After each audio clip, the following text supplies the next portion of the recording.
My wife suffered from dementia 3 years ago. Last Saturday, I was standing outside the side door of our house when our former police officer neighbor handed me a small amber plastic box. His face was tense as he leaned forward and whispered urgently, "Don't let your son get anywhere near your wife anymore, immediately." Before he could explain why, my son came out of the kitchen still with that same thoughtful smile as he had for months. This story doesn't start out loud, but it builds to something unforgettable. Before we begin, drop a quick comment. Have you ever had to make an impossible choice to protect someone you love, yes or no? Your perspective might help someone else today. Quick note, some details are fictionalized to strengthen the message, but the heart of this story is real. I stepped back inside my neighbor's chilling warning echoing in my ears as the side door clicked shut. In the kitchen, Dorian was standing there, the Navy thermos in his hand, maintaining that exact same thoughtful smile. A cold draft of suspicion settled over me as I walked into the living room, trying to keep my face neutral. "Morning, Dad," he called out, his voice dripping with warmth. "Mom, I brought your favorite tea, the one that settles your stomach." Hazel Blackwell, 58, once taught hundreds of children to read and now struggled to remember the names of flowers she had planted herself. She looked up from her armchair, confusion briefly crossing her face before she arranged it into a smile. "Oh, I was just gonna have some water from the—" She reached toward the filtered water pitcher on the side table. "Mom, you know regular water upsets you." Dorian's hand gently intercepted hers, redirecting it back to her lap. "Let me make this properly." I sat in my armchair across the room, 60 years old and retired. I had spent 3 decades as a structural engineer examining massive steel foundations for microscopic flaws. Now, for the first time in my life, I was searching for cracks in my own family. The unease had no name yet, just a pressure building behind my sternum like the warning groan of overstressed metal. Dorian moved through our kitchen with practiced efficiency. He pulled Hazel's favorite mug from the cabinet, the one with faded roses, and poured amber liquid from the thermos with steady hands. Steam rose in delicate spirals. The scent reached me, chamomile honey, something else I couldn't identify. Something slightly medicinal beneath the sweetness. "Here you go, Mom." He carried the mug to her, waited while she accepted it with both hands. "Careful, it's hot." Hazel sipped obediently. Her shoulders relaxed. Within minutes, that familiar fog would settle over her eyes, the same distant look that had been intensifying for 3 years, the one her doctors couldn't explain beyond early-onset dementia, etiology unclear. I had watched this exact sequence every Saturday for months. Navy thermos, kitchen preparation, gentle deflection of Hazel's preferences, tea delivered, fog descending 20 minutes later. "Dad, you're staring." Dorian turned toward me, eyebrows raised. "Everything okay?" "Fine." I shifted in my chair. "Just thinking about an old project." That wasn't entirely a lie. In 35 years of engineering, I learned that repeated patterns without variation signal intentional design. Bridges don't develop symmetrical cracks by accident. Load-bearing columns don't fail in perfect sequence naturally. When I saw consistency in structural behavior, I looked for the hidden cause, the design flaw, the deliberate sabotage, the force being systematically applied. Dorian's tea ritual had that same mechanical consistency. Never missed a Saturday. Always the Navy thermos. Always personally prepared. Always Hazel's favorite blend that she never requested and couldn't name. I watched him now standing in our kitchen with the thermos cap in one hand, and something shifted in my perception, the way an optical illusion snaps into its alternate interpretation once you see it. The caring son routine wasn't care, it was control. The tea wasn't nurture, it was dominance masked as devotion. My hands gripped the armrests of my chair. I had spent 3 decades finding cracks in bridge foundations before they became catastrophic failures. How had I missed the fracture lines spreading through my own family? "I'm going to get some cookies from the pantry," Dorian said, setting the thermos down and turning toward the back of the kitchen. "Mom loves those ginger ones." Hazel smiled vaguely, already distant. The tea sat half-finished in her lap. Through the living room window, I saw movement in the side yard. Harlan Frost, 62 years old, had spent 30 years as a detective with the Asheville Police Department before retiring to the house next to ours. He was crossing the grass between our properties with urgent, purposeful strides, something wrapped in his hand. He reached our side door and knocked 3 sharp raps that cut through the quiet morning. I stood grateful for the interruption, for any excuse to move. "I'll get it." "Want me to?" Dorian started. "Stay with your mother." The words came out harder than I intended. "I've got it." I opened the side door. Harlan's face held an expression I'd seen only once before, when he'd told me about investigating a case that still gave him nightmares: children endangered by the people meant to protect them. "Vernon." His voice was carefully controlled cop voice, the one that meant something was very wrong. "Outside. Now." "Harlan, what's—" "Just come with me." His eyes flicked past me toward the kitchen where Dorian was rattling in the pantry. "You need to see this before your son comes back." The sound of Dorian's footsteps returning from the kitchen triggered something primal in me, the instinct that tells prey when a predator is too close.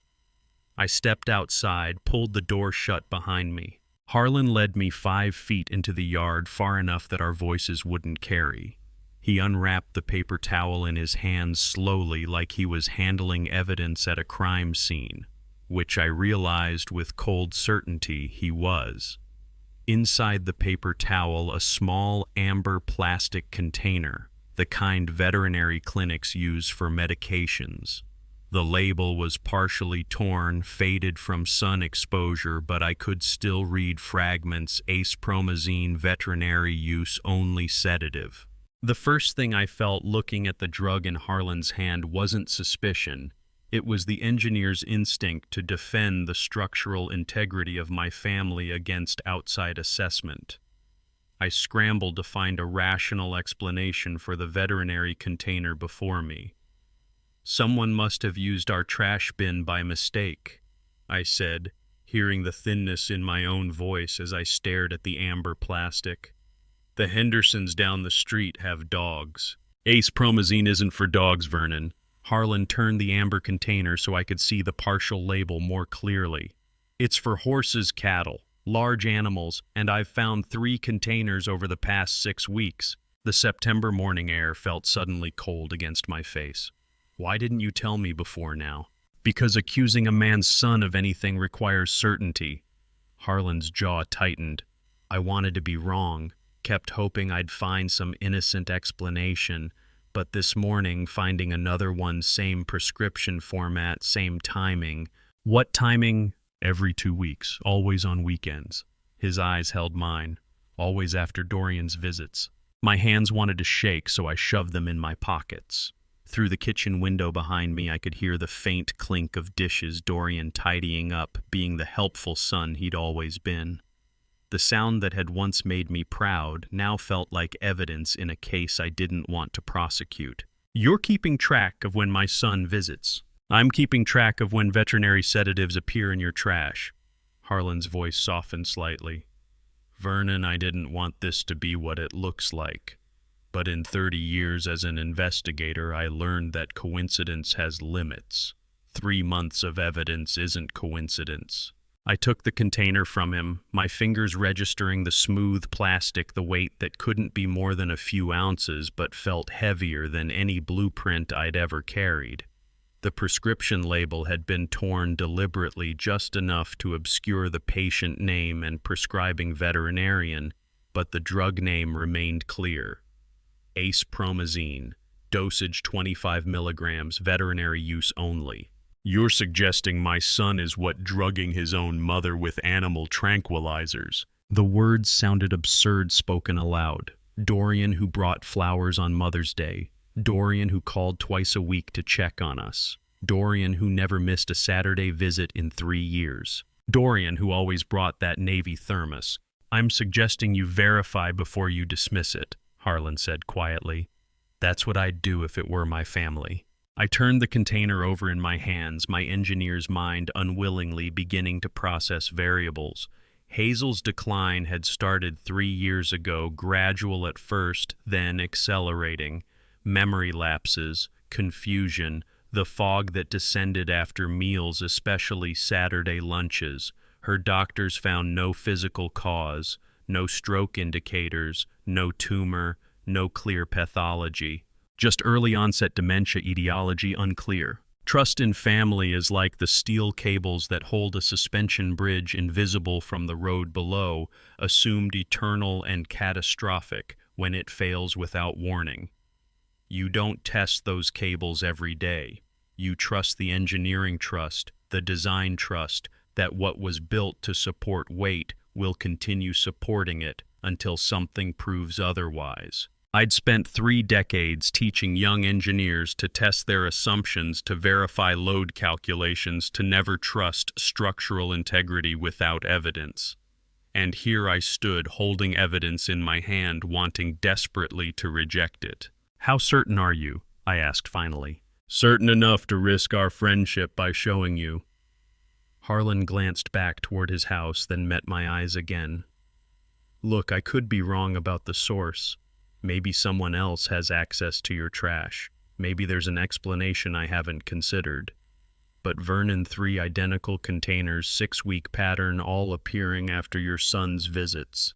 If this were any other case, any other family, what would you tell me to do? I would tell him to investigate, to document, to gather evidence before making accusations. The answer came reflexively, a product of 40 years solving problems through methodical analysis. What do you know about this drug? I asked, my voice steadier than I felt. Sedative, used for calming large animals during transport or medical procedures. In humans, Harlan paused, choosing words carefully. In humans, it would cause drowsiness, confusion, and cognitive impairment. Symptoms that might look like dementia if administered regularly over time. The implication hung between us like smoke. I looked back at my house where through the window I could see Dorian's silhouette moving through the kitchen. How does a father search his son's belongings for evidence of poisoning without destroying what remains of their relationship if he's wrong? But what kind of father ignores evidence because it's uncomfortable? If you need help, Harlan said, forensic contacts, documentation, advice, you know where I am. I'll handle this. I slipped the container into my jacket pocket, feeling it settle against my ribs like a tumor. Quietly. It's probably nothing. Vernon. Harlan's hand gripped my shoulder, the touch firm and certain. In my experience, when something looks this wrong, it usually is. Don't let your son get anywhere near your wife anymore. Be careful who you trust. I nodded, unable to speak past the tightness in my throat.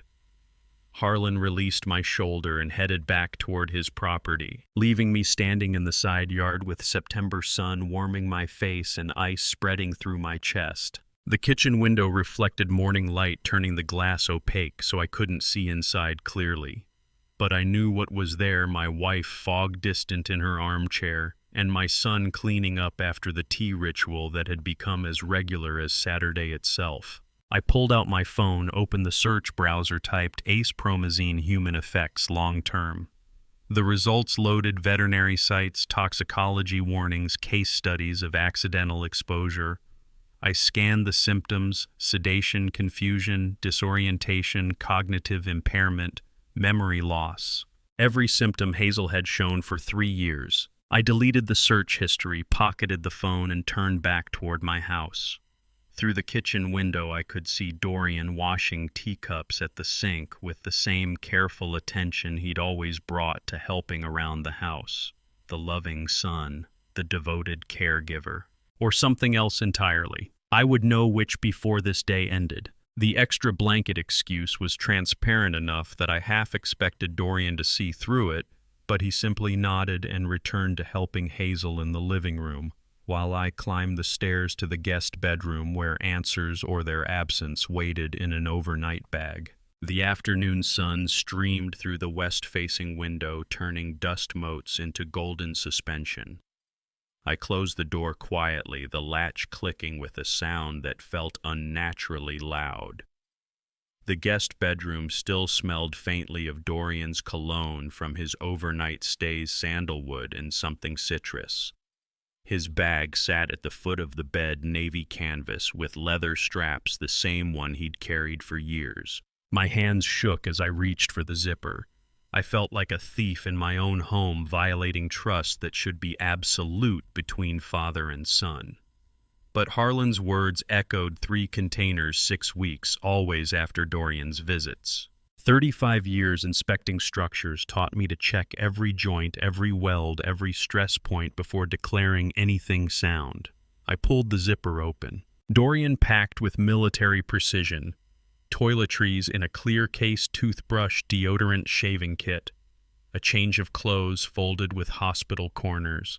A paperback thriller with a bookmark halfway through. Everything is normal.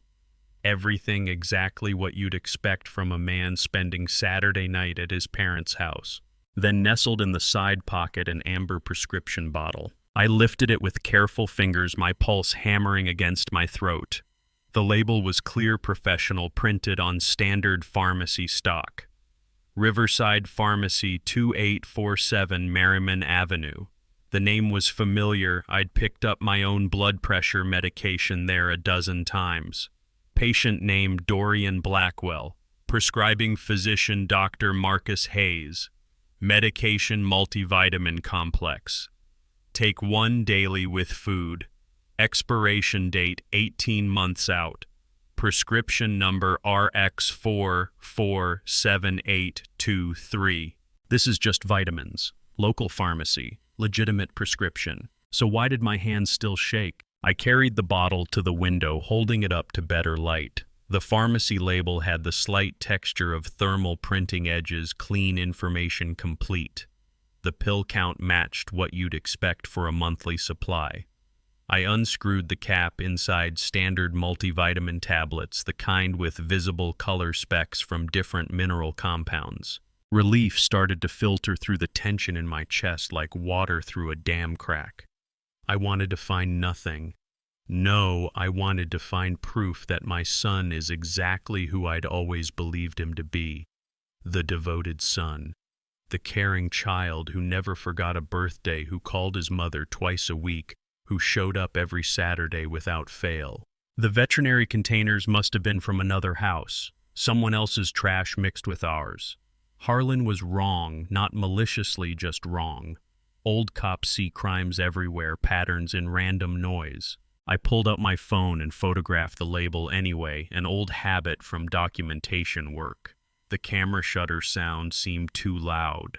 Then I carefully returned the bottle to its exact position in the side pocket, memorizing the angle so nothing would appear disturbed. Relief and suspicion cannot occupy the same space in an engineer's mind for long. One must be load-bearing truth, the other dead weight to be discarded.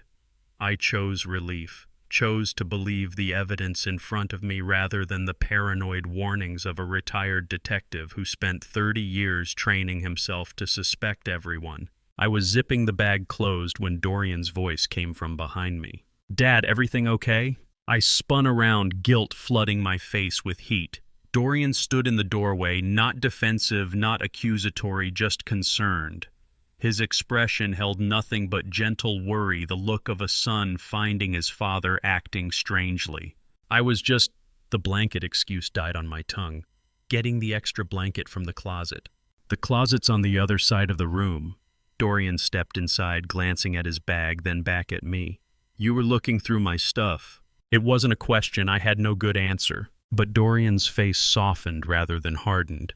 He sat on the edge of the bed, hands clasped between his knees. "Dad, I know Harlan. 30 years as a detective makes everyone look suspicious. Did he show you something that worried you?" The understanding in his voice was worse than anger would have been. I sat heavily in the reading chair by the window. "Just some trash that got mixed up, nothing to worry about." "Veterinary medicine containers?" Dorian asked calmly. I noticed them a few weeks ago, too. Someone's been using our bin by mistake. Probably the millers next door. They've got that old horse property backing onto the woods. The explanation was so reasonable, so casually offered, that I felt foolish for the conspiracy I'd been constructing in my mind. Harlan thought I started. Harlan thinks everyone's guilty until proven innocent. It's what made him a good detective and a terrible neighbor. Dorian smiled slightly. Did he suggest I was poisoning Mom with horse tranquilizers or something equally insane? The accuracy of the guess made me flinch. Dorian saw it. Dad. He leaned forward, meeting my eyes directly. If you ever have questions about Mom's care or anything I'm doing, just ask me directly. We're family. We should trust each other. But what kind of father searches his son's belongings hoping to find evidence of innocence instead of simply trusting it exists? What kind of man lets a neighbor's suspicions override 3 decades of knowing his own child? You're right, I said finally. I'm sorry for going through your things. It's okay. Dorian stood, squeezed my shoulder the way he had since he was tall enough to reach it. You're worried about Mom. We both are. But the doctors say her condition is just one of those things we can't control. All we can do is make her comfortable. He left the room, footsteps descending the stairs with measured calm. I heard him greet Hazel in the living room, voice warm and patient. Hey, Mom, want some water? You look thirsty. I sat alone in the guest bedroom, afternoon light slanting longer through the window, and pulled up the photo on my phone. The vitamin bottle label stared back at me, crisp and clear and perfectly legitimate. Everything about it was perfect. Too perfect, perhaps, for someone who wasn't expecting to be checked. Then I remembered something. In 30 years of engineering, I'd learned that the first explanation for an anomaly is rarely the complete one, not until you've checked all the variables. To strip away my emotions, I treated my own house like a failing construction site. I opened my inspection notebook, creating a strict data grid labeled constant variable versus progressive failure.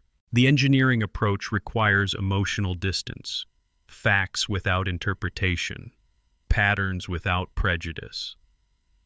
I'd taught this methodology to dozens of junior engineers how to observe structural behavior under stress without letting assumptions contaminate data. Now I would apply it to my own son. First observation came the following Saturday. Dorian arrived at 9:15, Navy thermos in hand as always. I noted the time in the margin 09:15 hours. I watched from my chair as he moved through the familiar ritual. Morning, Dad. Mom, I brought your tea. Hazel looked up from the newspaper she'd been pretending to read the same page for 20 minutes. Oh, I was going to have some water from the pitcher. Mom, you know filtered water bothers your digestion. Dorian's hand gently intercepted hers, guiding it back to the armrest. Let me make this properly.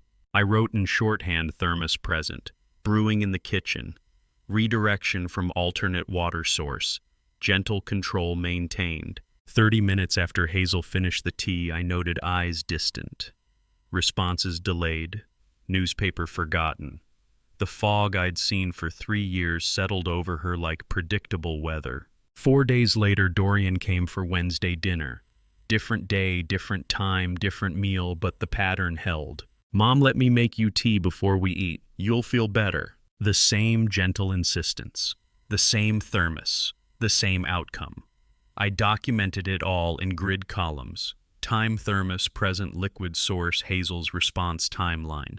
2 visits, identical pattern. Not yet conclusive. In structural engineering, you need multiple load tests before declaring a failure point. The following Saturday brought 3. October morning, clear skies, Dorian arriving with coffee for me and that Navy thermos for his mother. I accepted the coffee, but watched the tea preparation with forensic attention. I'll just get some water from the dispenser. Hazel started toward the kitchen. Mom, I brought your special blend. It's better for you than tap water. Dorian intercepted smoothly, steering her back to her chair. Let me handle it. Special blend. Better for you. The same phrases, the same control. I noted variations: arrival time, different weather, different my coffee present where it hadn't been before, but the core pattern never varied.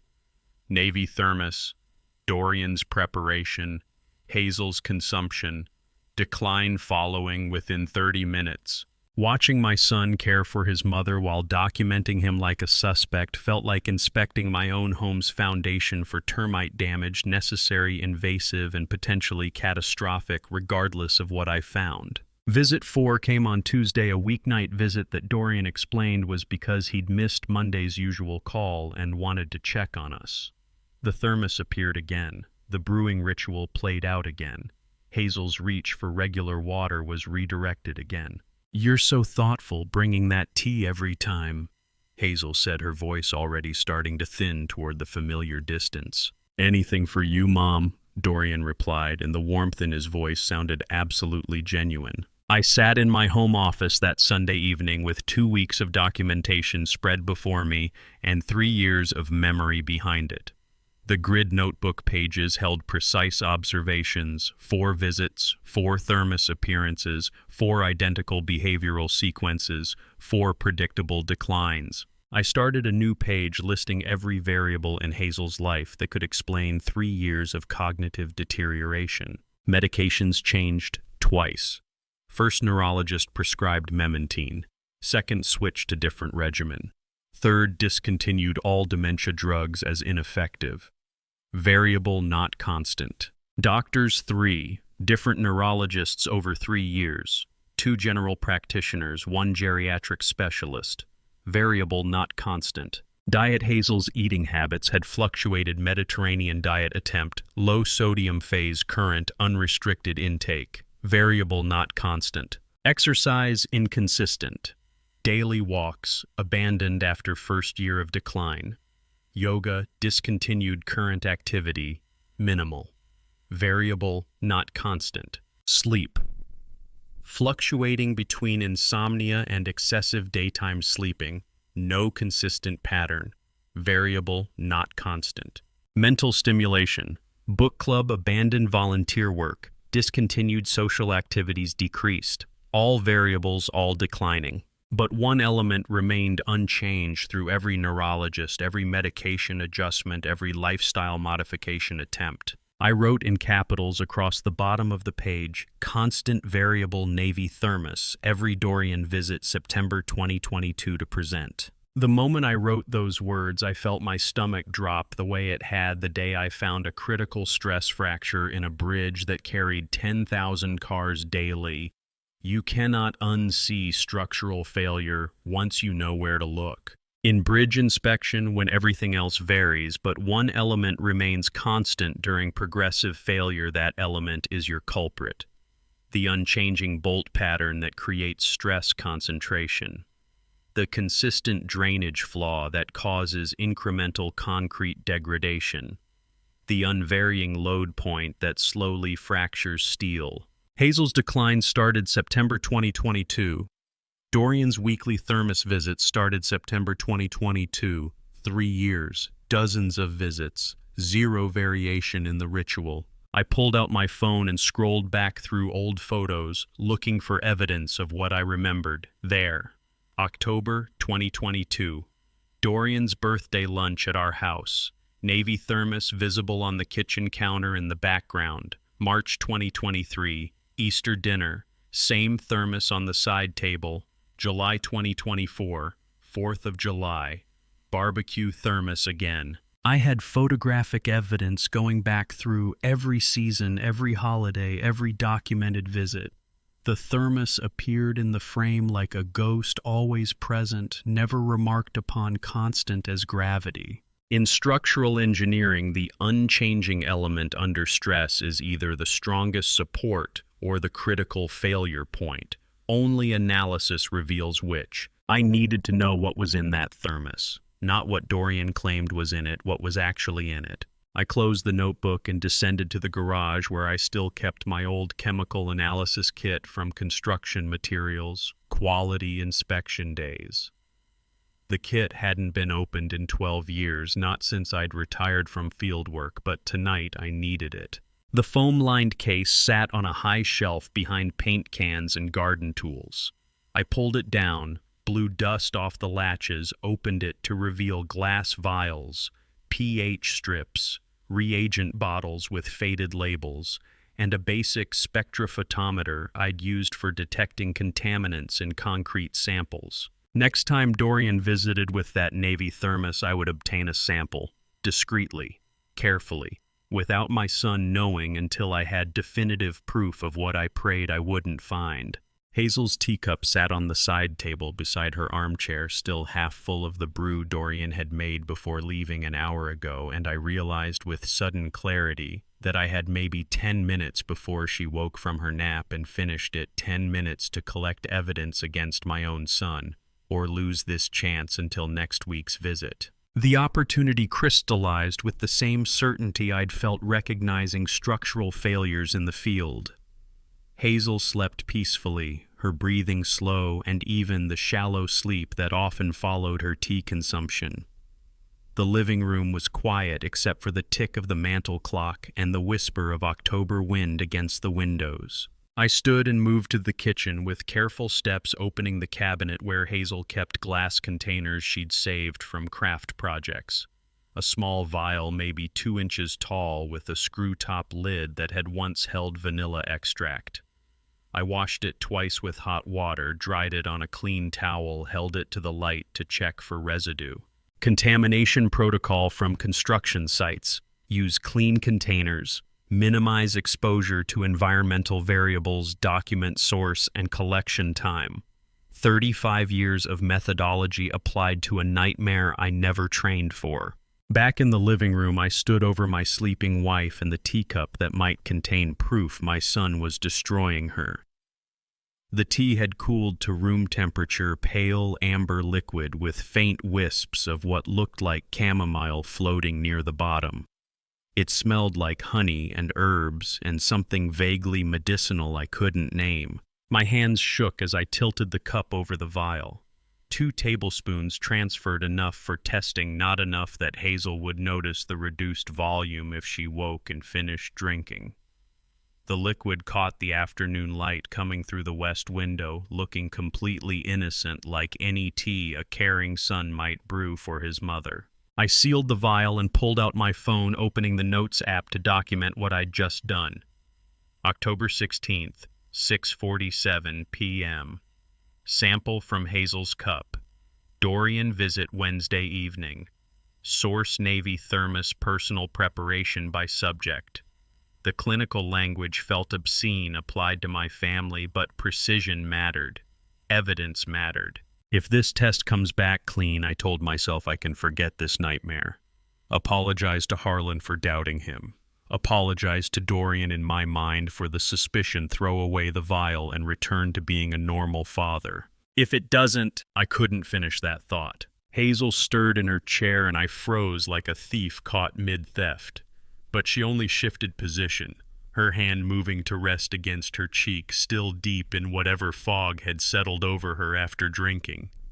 I slipped the vial into my pocket and headed for the basement stairs. The garage workshop smelled the way it always had, motor oil and sawdust, and the particular metallic scent of tools that had shaped 3 decades of professional work. I'd spent countless hours here in retirement, tinkering with small projects, organizing equipment I no longer needed but couldn't bring myself to discard. The space felt like a museum of my former life. Fluorescent lights flickered overhead, harsh and clinical. My workbench stood against the back wall, its surface still organized the way I'd left it 12 years ago, pegboard above holding wrenches and measuring tools, drawers below containing specialized equipment from bridge inspection fieldwork. A father investigating his son is like an engineer inspecting his own work for fatal flaws. Every discovery indicates not just the structure, but the builder who should have known better. The locked drawer was third from the bottom, secured with a small padlock I'd installed when my equipment was still valuable enough to protect. The key hung on the pegboard where it had hung untouched since July 2013, my final inspection on the Biltmore Avenue overpass. I'd thought I was done investigating structural failures. I unlocked the drawer and pulled it open. Inside, the chemical analysis kit sat in its foam-lined case exactly as I'd left it, compact, professional, designed for fieldwork. The label on top read, Construction Materials Analysis Kit Blackwell. I lifted the case onto the workbench, feeling the familiar weight. 20 pounds of equipment that had helped me identify material composition, contamination, structural integrity issues on hundreds of construction sites.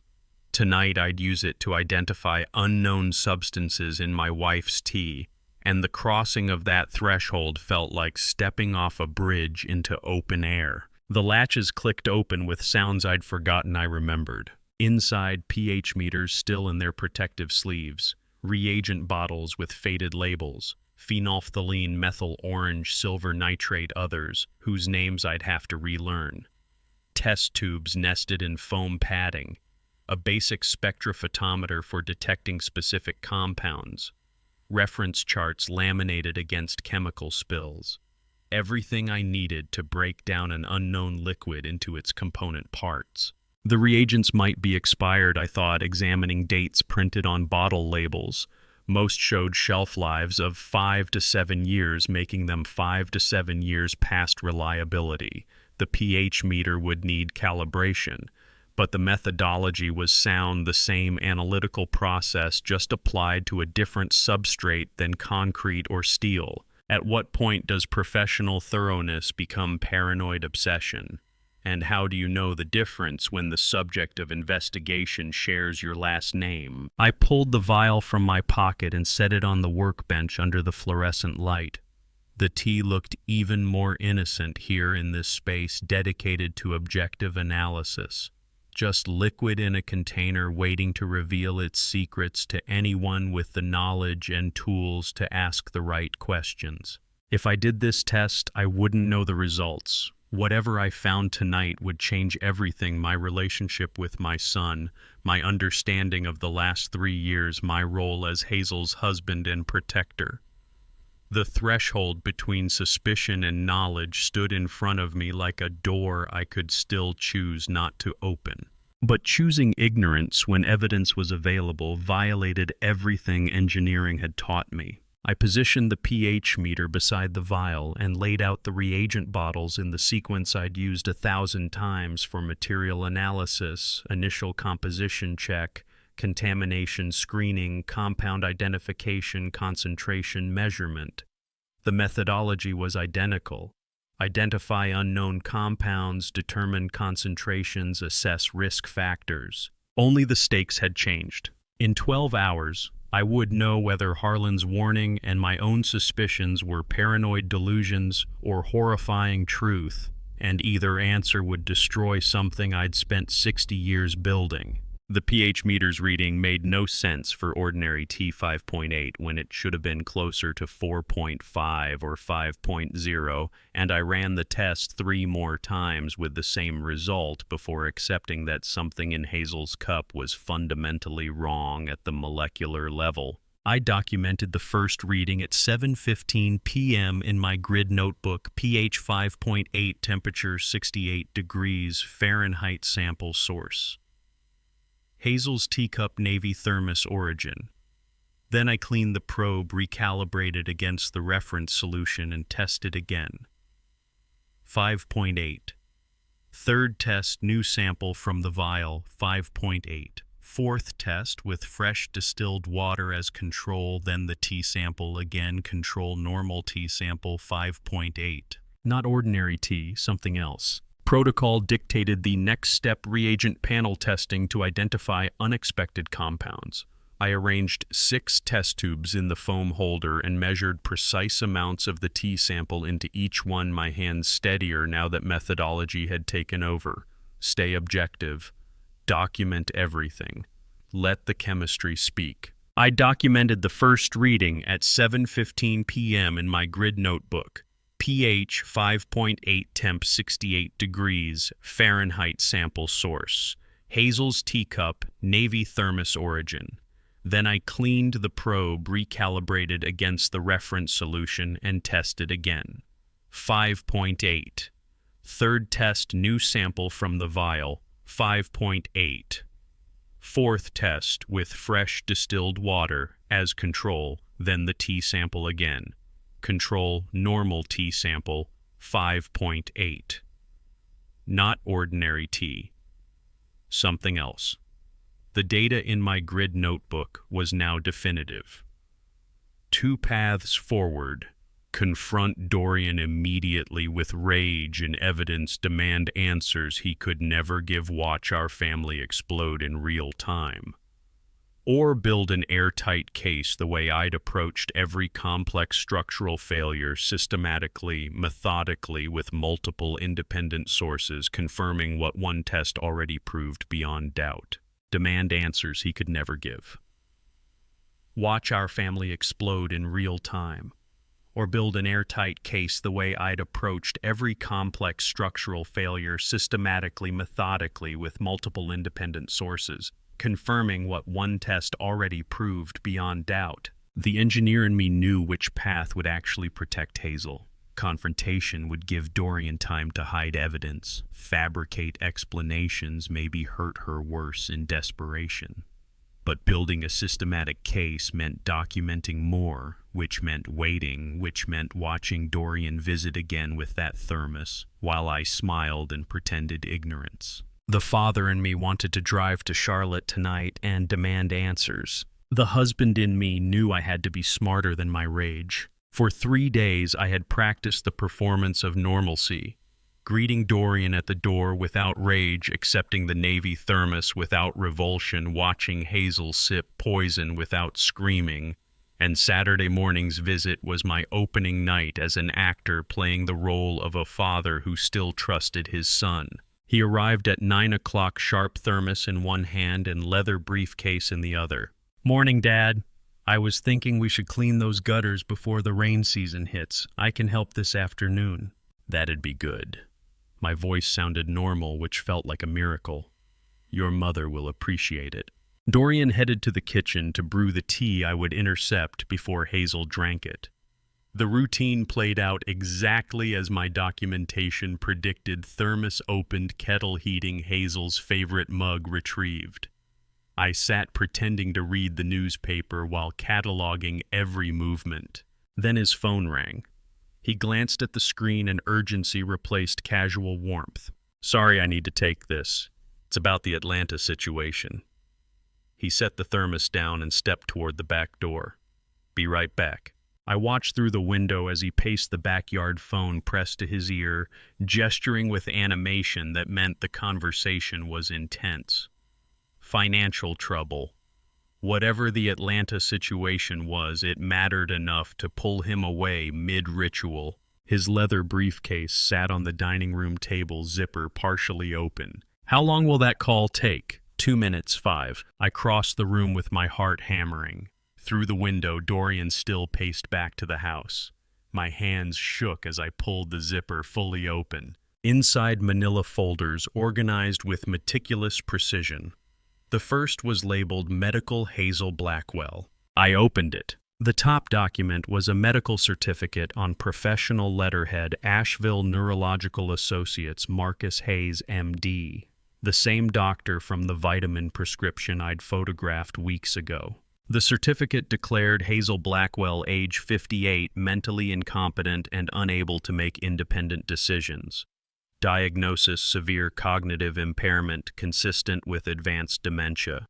Recommendation: immediate guardianship transfer for patient safety. Dated but not signed. Pre-written, waiting for a signature that would make it legally binding. Beneath that guardianship transfer paperwork, naming Dorian as sole legal guardian with full power of attorney. Memory care facility applications for Maplewood Senior Living, monthly cost $8,000. Reading your son's guardianship paperwork for your wife is like finding architectural plans for demolishing your own house while you're still living in it. Every page a blueprint for calculated destruction. I photographed each document, camera shutter silent. Through the window, Dorian's pacing continued. Maybe 2 minutes left. The second folder, property assessment. Inside, email printouts between Dorian and Rebecca Caldwell at Asheville Premium Realty. 3 years of correspondence organized chronologically. I started at the top. The most recent email dated October 1st, 2025 quoted current market valuation for 47 Sunset Ridge Drive, $1.2 million, optimal listing window November through March. I flipped through earlier emails, quarterly check-ins, market updates, staging recommendations. Dorian had maintained regular contact with this broker for years, discussing our family home like an investment property he was preparing to liquidate. Then I reached the bottom of the stack. September 14th, 2022. Subject line, initial property valuation request. Requesting preliminary market assessment for residential property at 47 Sunset Ridge Drive, Asheville, North Carolina. Anticipate listing within 24 to 36 months pending family circumstances. Please provide current valuation and projected appreciation timeline. September 14th, 2022. I thought of that day Dorian calling me at work, voice concerned, saying he'd found a great neurologist who could give Mom peace of mind about her occasional forgetfulness. Dr. Marcus Hayes. Just a precautionary consultation, nothing to worry about. The same day he'd scheduled what I'd thought was caring concern, he'd emailed a real estate broker to begin selling our home. Anticipate listing within 24 to 36 months, pending family circumstances. He meant pending Mom's complete cognitive destruction, pending the moment when incompetency certificates could be signed and guardianship transferred and the house listed and $1.2 million converted to cash in his accounts. This wasn't desperation or terrible choices in a moment of crisis. This was a business plan with a 3-year timeline implemented on schedule, with quarterly broker emails marking progress towards selling parents he'd systematically destroyed. The neurologist appointment, the first dose of tranquilizers, and the real estate inquiry all happened the same day.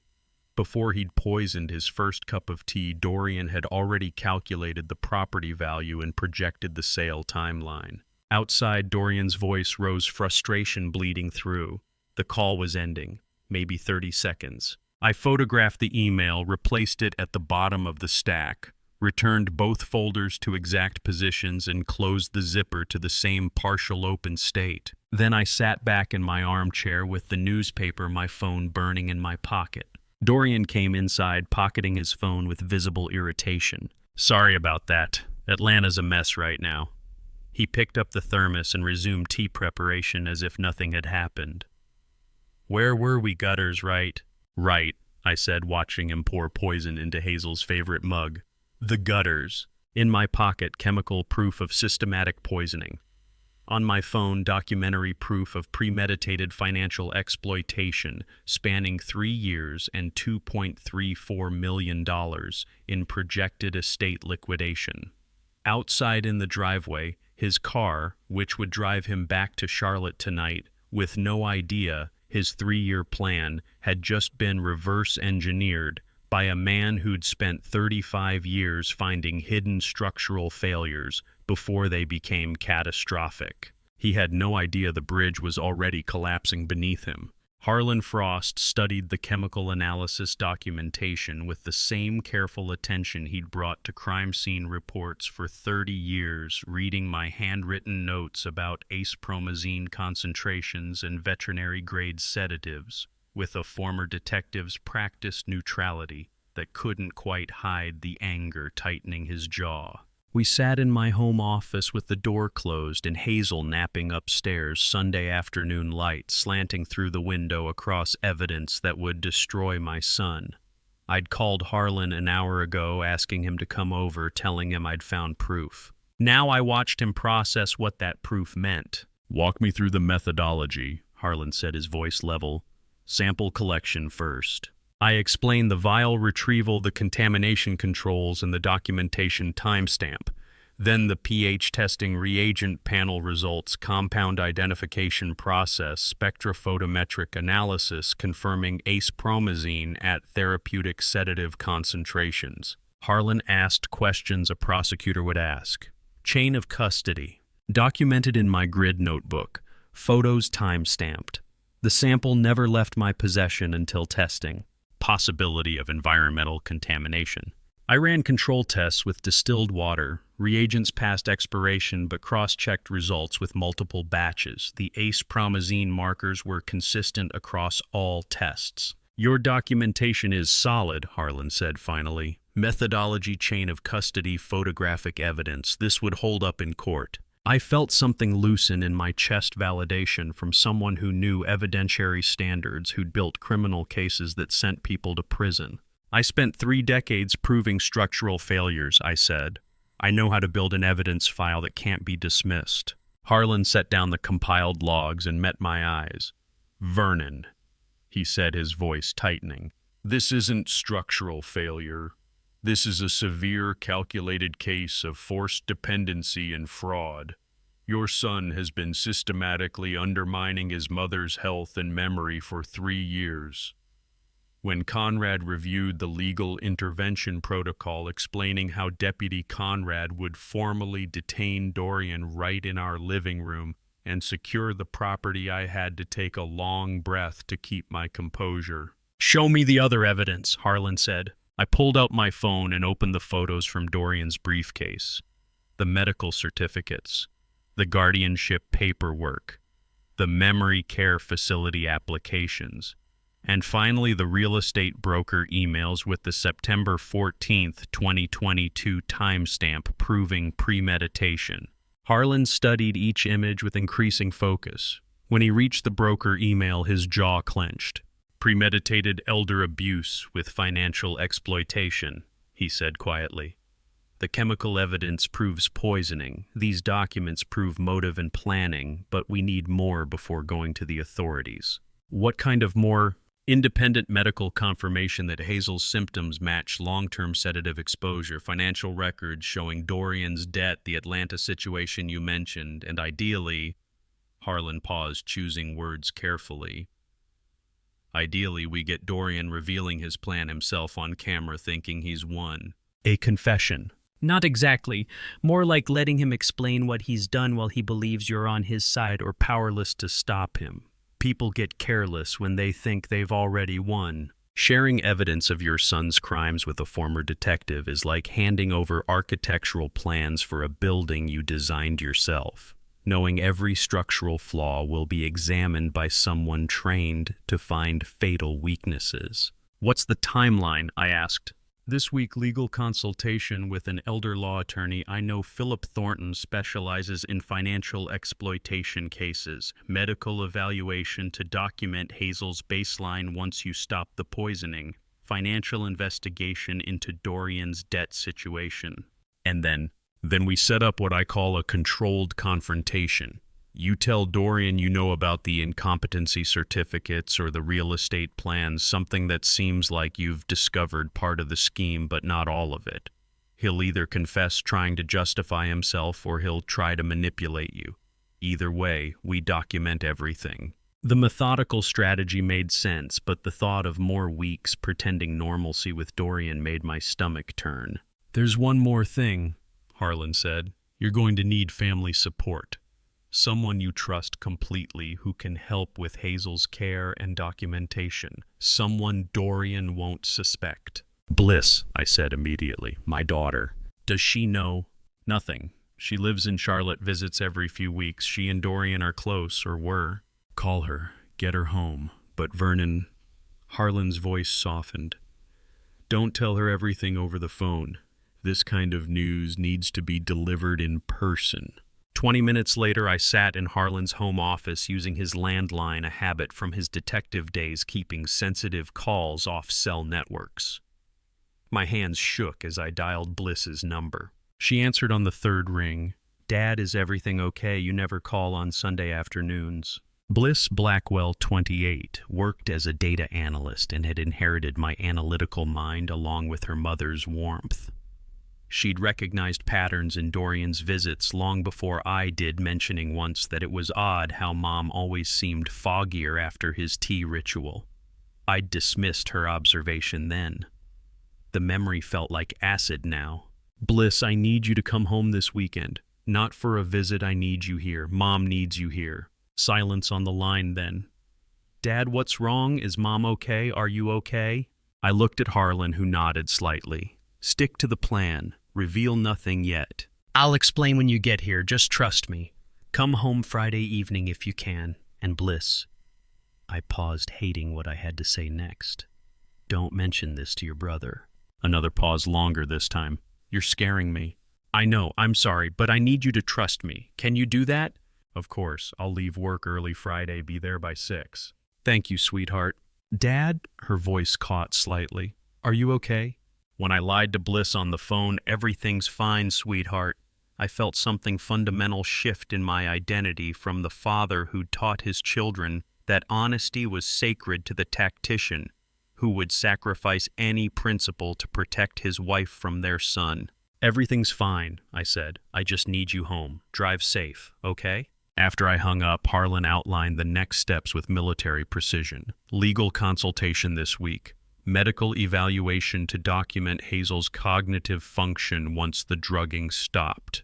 Preparation for what he called the controlled confrontation, letting Dorian believe he'd won, while every word was documented.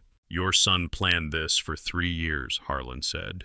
We have one chance to get this right. One chance to build a case so airtight that Dorian can't manipulate his way out, and Hazel never has to testify if she's not strong enough. I nodded, knowing the hardest part was still coming.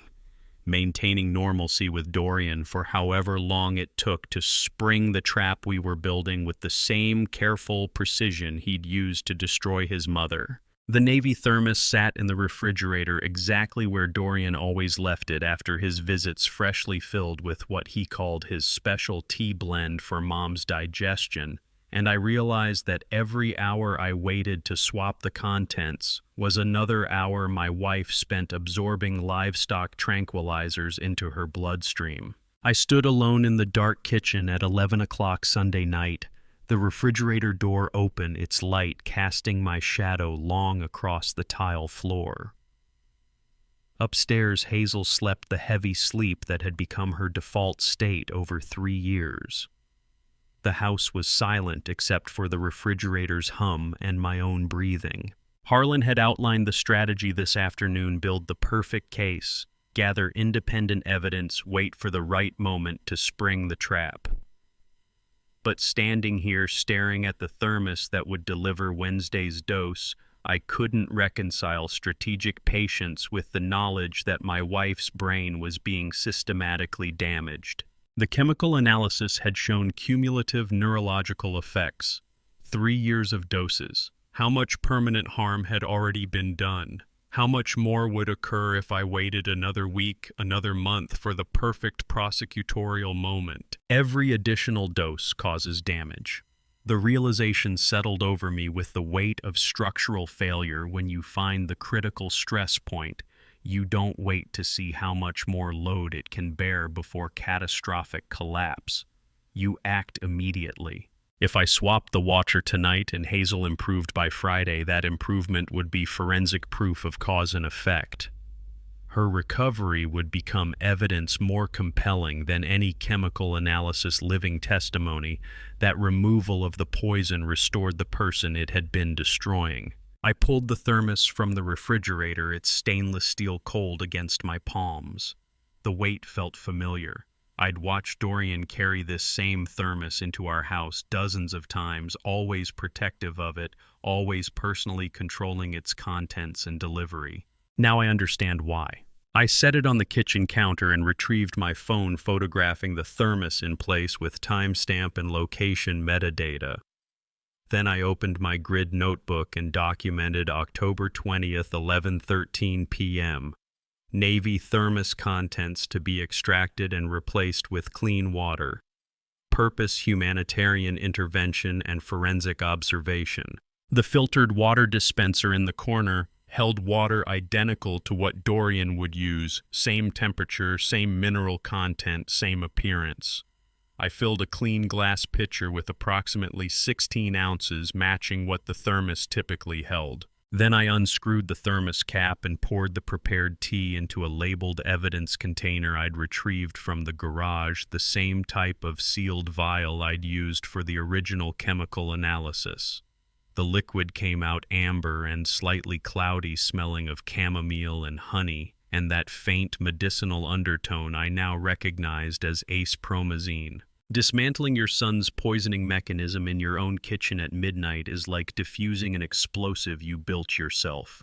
Every careful movement is a prayer that you've identified the right wires to cut. I rinsed the thermos interior 3 times with hot water using the same contamination protocols I'd applied to construction materials testing. No residue could remain.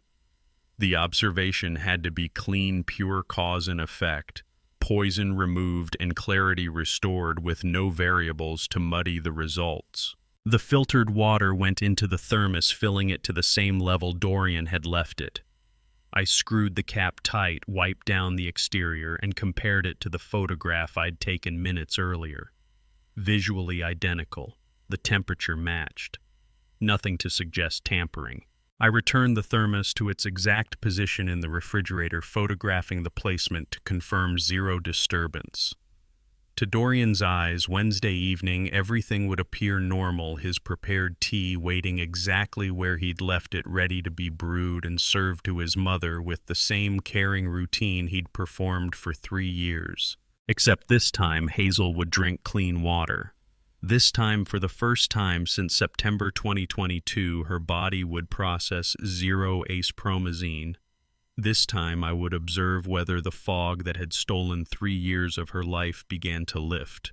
I sealed the extracted tea sample in the garage evidence locker alongside my chemical analysis documentation, briefcase, photographs, and grid notebook observations.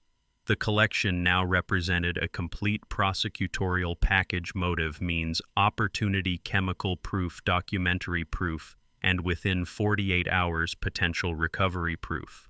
But standing in my garage at 11:30 p.m. with my hand on the evidence locker, I confronted the binary nature of what I'd just done. Wednesday evening, Dorian would visit. He'd heat water, pour from the thermos, serve what he believed was his usual tranquilizer-laced tea to Hazel. She would drink clean water, trusting her son's care the way she'd trusted it for 3 years while he destroyed her mind. By Friday morning, one of 2 outcomes would manifest. Either Hazel would show cognitive improvement, clearer eyes, sharper memory, questions that made sense, recognition of details she'd forgotten.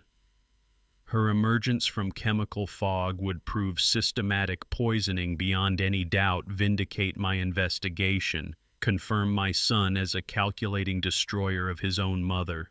Or nothing would change. Hazel would remain exactly as she'd been, distant, confused, fog-locked, and I would have condemned my son based on circumstantial evidence, expired reagents, and a father's paranoid conviction that the child he'd raised could be capable of attempted murder.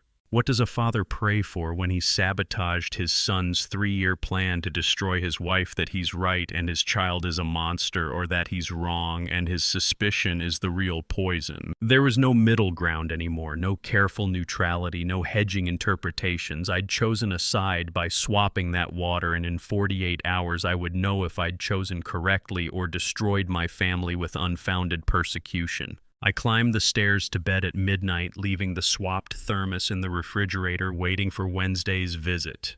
In 3 days, Dorian would arrive with his perfect smile and helpful demeanor, brew what he believed was his usual poisoning ritual, and serve clean water to his mother instead. Within 48 hours of that moment, Hazel would either emerge from 3 years of chemical fog with the clarity that proved her son's guilt, or remain exactly as she'd been proving, only that my love had curdled into unfounded persecution of my own child. Either answer would destroy something irreplaceable, and there was no way to stop what I'd set in motion. The sound of someone cooking breakfast pulled me from sleep at 6:47 a.m. Tuesday morning. A sound so ordinary and so impossible that for 5 full seconds I lay paralyzed in bed, wondering if I'd dreamed it because Hazel hadn't cooked breakfast in over 2 years. Dishes clinked downstairs. Bacon sizzled in a pan. A woman's voice hummed something familiar. I descended the stairs with my heart hammering. Hazel stood at the stove in her blue bathrobe spatula in hand, turning bacon with confident movements. The coffee maker burbled she'd brewed a full pot, something she hadn't managed independently in months. The kitchen smelled like morning, like normalcy, like the 1,000 breakfasts we'd shared before September 2022. She turned when she heard my footsteps, and the eyes that met mine were focused, present, alive. The fog was gone. "Morning, sweetheart." The endearment came naturally, the way it hadn't in over a year. "I woke up early and thought I'd make your favorite, scrambled or fried." She hasn't called me sweetheart in months. She hasn't asked about egg preference in years. She's back. I couldn't speak, so I pointed to the eggs. "Scrambled it is." She smiled, and the smile reached her eyes with intelligence. I'd mourned as lost. "Sit down, coffee's ready." She was humming Carole King's "You've Got a Friend" from 1971, a song I hadn't heard her hum in 3 years. Every detail felt like evidence proof that removing the poison restored the person it had been destroying. Hazel brought 2 plates to the table, eggs perfectly scrambled with cheese, bacon, crisp toast buttered. She poured coffee, adding 1 sugar to mine without asking because she remembered. 3 days ago she'd forgotten we owned a coffee maker. "I feel different today," she said, settling across from me, sharper, like I've been walking through fog and suddenly the sun came out. "How long have you felt foggy?" I asked carefully. She paused, thinking. "Years. At least 2, maybe longer. It's hard to remember the beginning because the fog made everything blurry." We ate in sacred silence.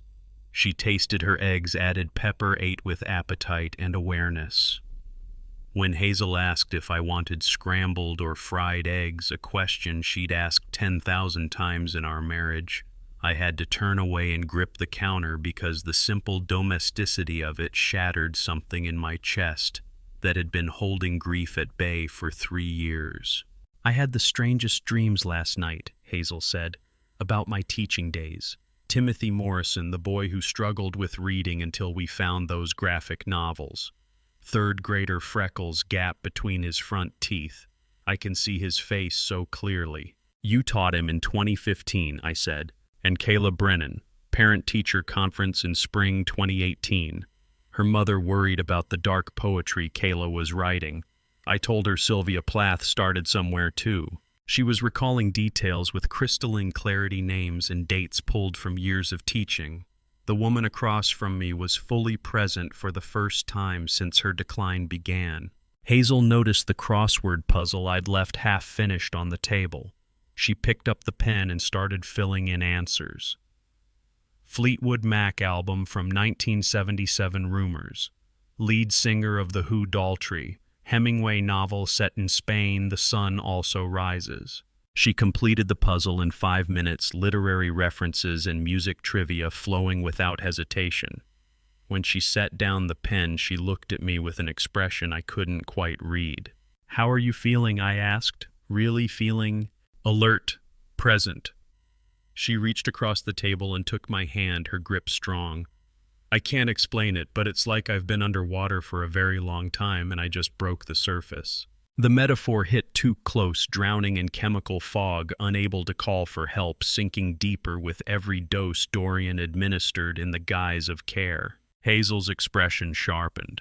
She set down her coffee cup and looked directly at me with the clarity I'd fallen in love with 40 years ago. "Vernon, something was wrong with me, really wrong. Not normal aging, something else. Something that made me feel like I was disappearing piece by piece." I squeezed her hand, unable to speak. "I remember fragments," she continued, voice steady but edged with fear. "Confusion, terror sometimes. The sense of sinking and not being able to call for help because I couldn't articulate what was happening." "You're not sinking anymore," I managed. "You're here, completely here." "But what changed?" Her eyes searched mine. "What made me better so suddenly? I went to bed Sunday night in fog, and I woke up this morning feeling like myself for the first time in years. That doesn't just happen." She asked what happened to her, and I realized in that moment that telling my wife her son had been poisoning her with livestock tranquilizers for 3 years would destroy her recovery as surely as the drugs themselves had destroyed her mind. "Vernon," Hazel's voice was gentle but insistent, "do you know what was making me worse? Because I think you do. I can see it in your face." I looked into my wife's clear, intelligent eyes that hadn't focused on me with that level of presence in over 3 years, and faced the impossible choice between truth and protection. Hazel deserved to know what had been done to her, deserved to understand why she'd lost 3 years of her life to chemical fog.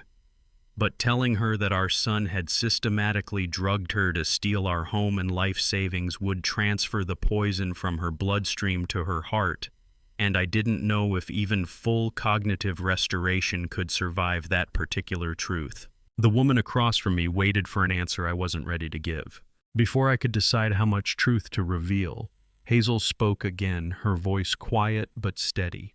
"There's something else I need to tell you, something I remember from the fog years that makes me ashamed, but you need to know." We moved to the living room where morning light streamed through windows onto furniture that had witnessed 3 years of her decline. I sat beside her on the sofa, close enough to touch, but giving her space to speak. "You weren't developing dementia," I said carefully, choosing each word like selecting load-bearing materials.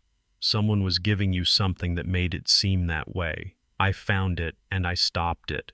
Hazel's hands shook in her lap. "Someone did this to me deliberately, made me forget my students' names and my own recipes." "Yes." "Who would—" She stopped, her eyes searching mine. "You know who." "I do. But first I need you to tell me what you remember from the past 3 years. Anything at all." Hazel closed her eyes, and I watched her face work through fragments of memory, like someone sorting through wreckage after a disaster, trying to identify what remained. "Not memories of events," she said slowly. "Memories of being told things, over and over, in the same gentle voice." My stomach tightened. "Someone would sit with me when I was confused, when I couldn't remember simple things or got lost in conversations. They'd be so patient, so caring, but they'd say," her voice caught, "they'd say you were making me worse, that your work travel proved you didn't want to be home with me, that I was safer and happier when only this person took care of me." I felt the room tilt slightly, the way a structure does when a hidden stress point finally reveals itself. "I believed it," Hazel continued, tears starting down her cheeks. "I trusted it. And for 3 years, Vernon, I was afraid of you. Afraid of my own husband, without understanding why. When you'd try to help me or ask about my health, I'd pull away because this voice in my head, this planted voice, said you were the problem." When Hazel said she'd been afraid of me for 3 years, I felt something break that had nothing to do with trust or love. It was the recognition that Dorian hadn't just poisoned his mother's body, but had weaponized her drugged confusion to destroy her marriage from the inside. "I'm so sorry," she whispered. "You were trying to help and I was pushing you away, believing lies I can't even remember clearly now." "You have nothing to apologize for." I took her hands, holding them tight. "You were drugged. Your mind was compromised. You believed what you were told because the chemicals made you vulnerable to suggestion." "But who would do this? Who would make me afraid of you while you were trying to save me?" I chose my words carefully. "Someone who needed you isolated from protection. Someone who wanted to make sure I couldn't intervene even if I suspected something was wrong." Hazel's intelligence, fully restored, now put the pieces together faster than I'd expected. Her eyes widened. "The psychological manipulation wasn't random, it was strategic. Make me distrust the one person who might notice the drugging, might investigate, might stop it." "Yes." "So every time you tried to help, I resisted. Every time you suggested seeing doctors or changing medications, I refused because I'd been told you were the threat." Her voice rose slightly. "Vernon, this person didn't just poison my mind. They turned me into my own worst enemy. They made sure I'd protect the poisoning from being discovered. The architecture of Dorian's cruelty became fully visible now, like stress fractures revealed under proper lighting. The veterinary tranquilizers created the confusion, the fog that made Hazel vulnerable, suggestible, unable to think clearly. But the psychological manipulation completed the isolation, ensuring that even if I suspected something was wrong, Hazel herself would resist my intervention. Every time I tried to help over the past year, suggesting new doctors, proposing different treatments, questioning whether her decline was normal, Hazel had refused with a fear I hadn't understood. I'd thought it was the dementia making her paranoid, but it was Dorian's implanted suggestions making her believe I was the danger. As a structural engineer, I know that psychological manipulation layered on top of chemical poisoning is like deliberately weakening a bridge's foundation while simultaneously sabotaging the inspection protocols designed to catch it. Double insurance against discovery, double guarantee of catastrophic failure. "How long?" Hazel asked. "How long were you trying to help me while I was pushing you away?" "At least a year, maybe longer." She covered her face with her hands, shoulders shaking. I pulled her close, letting her cry against my shoulder while I held her with the careful gentleness you use on something that's been broken and is just starting to heal. "The poisoning destroyed your mind," I said quietly, "but the manipulation destroyed your trust in the person who could have stopped it sooner. That was the genius of it, not just making you sick, but making you protect your own sickness from the people trying to cure it." Hazel pulled back slightly, wiping her eyes, and looked at me with devastating clarity. "Vernon, was it someone in our family?" The question hung between us like a suspension cable. Under maximum load, hold it steady, or watch everything collapse. I didn't answer immediately. Couldn't. Because once I named our son as the architect of her 3-year destruction, once I confirmed that the person who'd sat beside her during her confusion, speaking in that gentle voice, planting fear and distrust, was the same person who'd carried a Navy thermos into our house every week for 3 years, everything would change. Hazel's hands gripped mine tighter. "Was it Dorian? Did our son do this to me?" I looked at my wife, tears on her cheeks, clarity in her eyes, strength in her grip. Behind her on the bookshelf, family photo albums showed happier years. Dorian as a toddler, Dorian graduating college, Dorian at our 40th anniversary party 2 years ago, that same gentle smile he'd worn while systematically destroying his mother's mind. The time for protective lies had ended. The time for complete truth had arrived. And I knew that once I said yes, once I confirmed our son's betrayal, Hazel's recovery would face its greatest test. "Yes," I said, "it was Dorian." I sat across from Philip Thornton in the attorney's downtown Asheville office and said the words that changed our strategy completely. "Hazel knows everything now, the poisoning, the manipulation, Dorian's plan, and she wants to be part of stopping him, not hidden away while we handle it."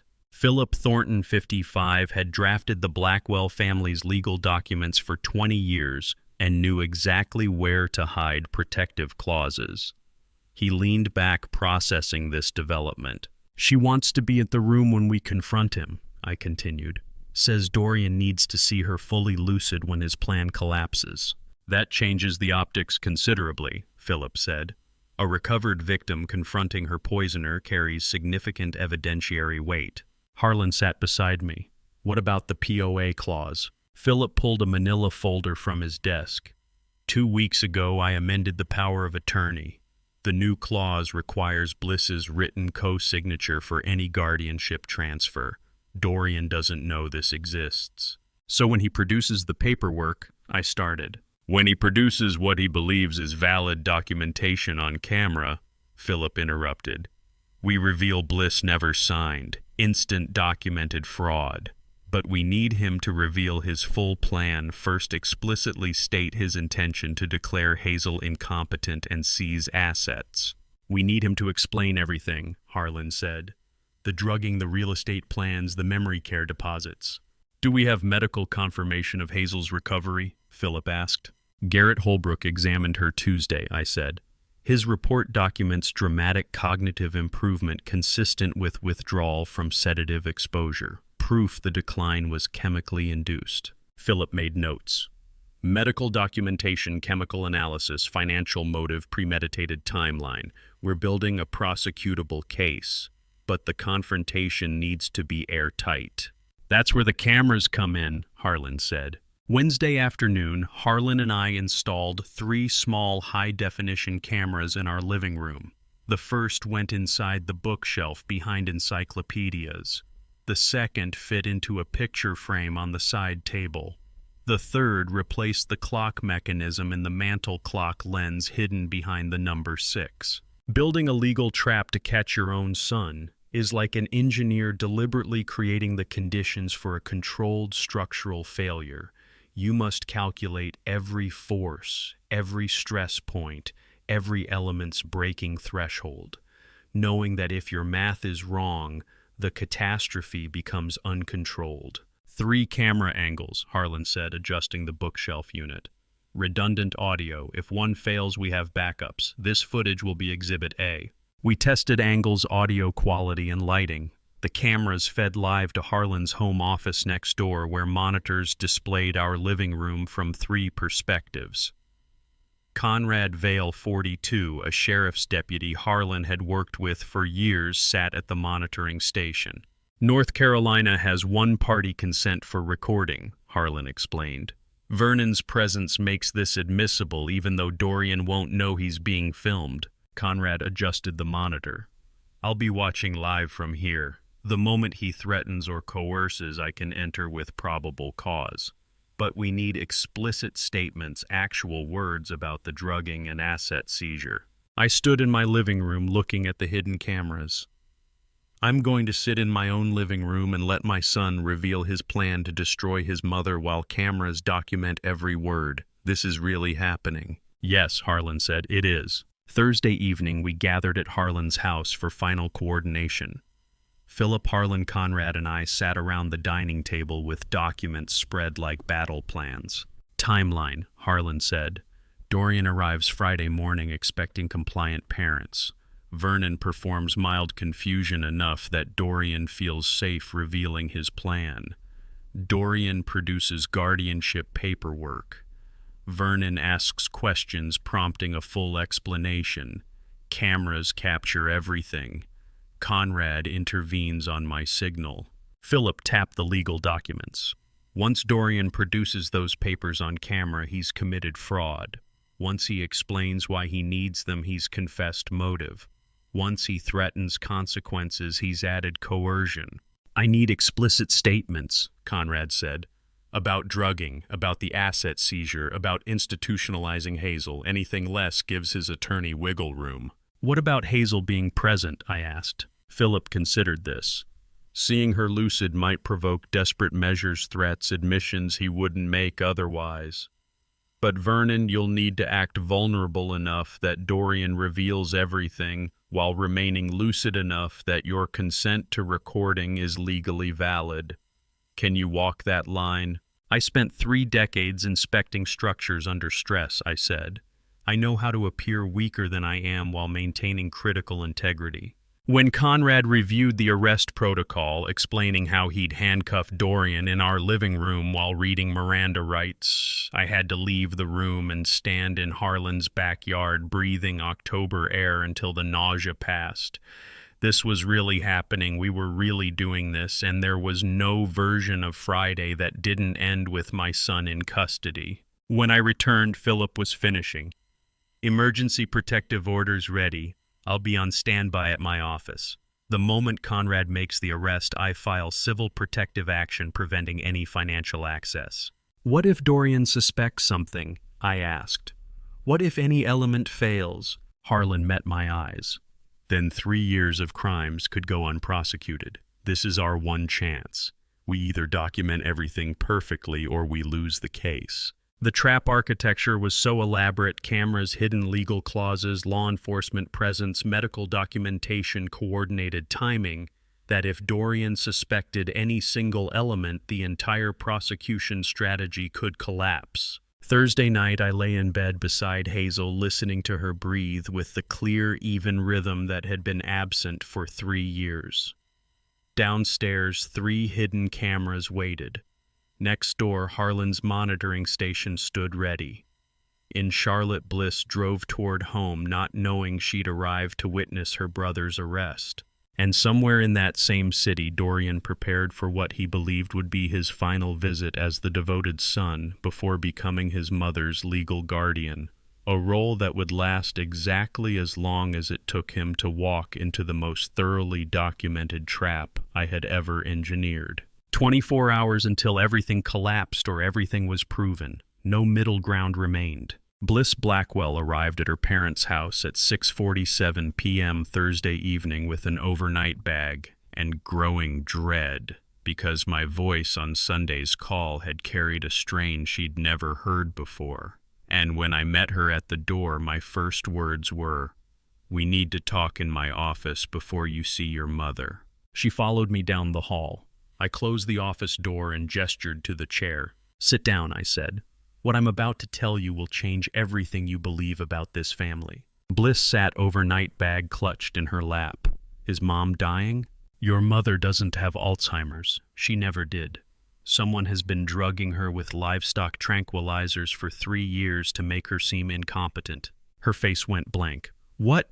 "Veterinary sedatives, acepromazine, administered systematically to simulate dementia for financial gain."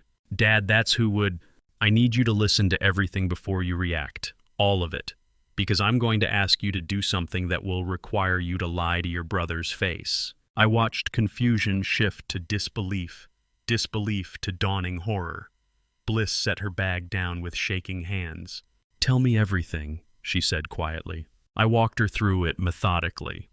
Harlan found veterinary drug containers in our trash. My systematic observation documenting the Navy thermos pattern, the T-sample collection and chemical analysis revealing acepromazine, the briefcase documents showing premeditated planning from September 2022, guardianship papers, memory care applications, real estate broker emails dated the same day as Mom's first neurologist appointment. "Someone planned this for 3 years," I said. "Calculated systematic destruction of your mother's mind to seize our estate. The estate is worth $2.34 million, enough to cover significant debt." I showed her Garrett Holbrook's medical documentation confirming Mom's dramatic recovery once the poisoning stopped. The timeline correlation proves cause and effect. The hidden cameras feed live to Harlan's monitoring station. "You're saying someone poisoned Mom for 3 years to fake dementia and steal everything," Bliss said, gripping the chair arms. Who did this?" I opened the final folder. Surveillance photos of Dorian with the Navy thermos dosage calculations, message printouts discussing doses and timing. "Your brother," I said. "Dorian has been destroying his mother's mind with animal tranquilizers to seize our assets and pay his Atlanta debts." When I told my daughter her brother had been poisoning her mother for 3 years, I watched her face cycle through every stage of grief in 30 seconds. Denial, anger, bargaining with reality, depression, and finally a cold acceptance that looked exactly like the expression I'd worn when I first saw those chemical analysis results. "Show me everything," Bliss said after a long silence. "Every piece of evidence." I spread the complete documentation across my desk. Chemical analysis reports, photographic evidence, real estate emails, financial records showing Dorian's debt, medical evaluations, legal documents with hidden POA clauses, the multi-camera surveillance setup, the coordination plan with Philip Harlan and Conrad. Bliss examined each piece with her analyst's precision, asking questions about methodology, chain of custody, legal admissibility. 20 minutes passed in near silence. Finally, she set down the last document, tears streaming down her face. "Tomorrow morning," I said, "Dorian arrives thinking Mom and I are still confused. He'll produce guardianship paperwork. We need him to explain his full plan on camera before revealing the trap. Bliss sat silent for nearly 5 minutes. Then she asked, "What do you need from me?" "Before I tell you what I asked my daughter to do next, are you still with me?" Comment. A, if you could betray a sibling for justice, or B, if family loyalty would stop you. Add one reason in 5 to 10 words. Please note what follows contains recreated details for narrative purposes, but the moral dilemma is real. "Dorian has been messaging his accomplice," I said, "a nurse named Adrian Mercer. Messages about dosages timing Mom's reactions. They're evidence of conspiracy, but they're on his phone." Bliss's eyes sharpened. "You need me to access his messages." His laptop syncs with his phone via cloud, or direct access if possible. "You're asking me to spy on my brother, copy his private messages, and pretend I don't know he's been poisoning our mother. I'm asking if you can, if it's too much. When do you need the messages?" I looked at my daughter, 28 data analyst, the one who'd noticed patterns in Dorian's visits before I had, who'd mentioned Mom seemed foggier after his tea ritual, the observation I'd dismissed. Asking your daughter to betray her brother for evidence is like asking an engineer to demolish a bridge. She helped design, the technical knowledge makes it possible, but the emotional attachment makes every calculation feel like self-destruction. "Before Friday's confrontation, if possible," I said.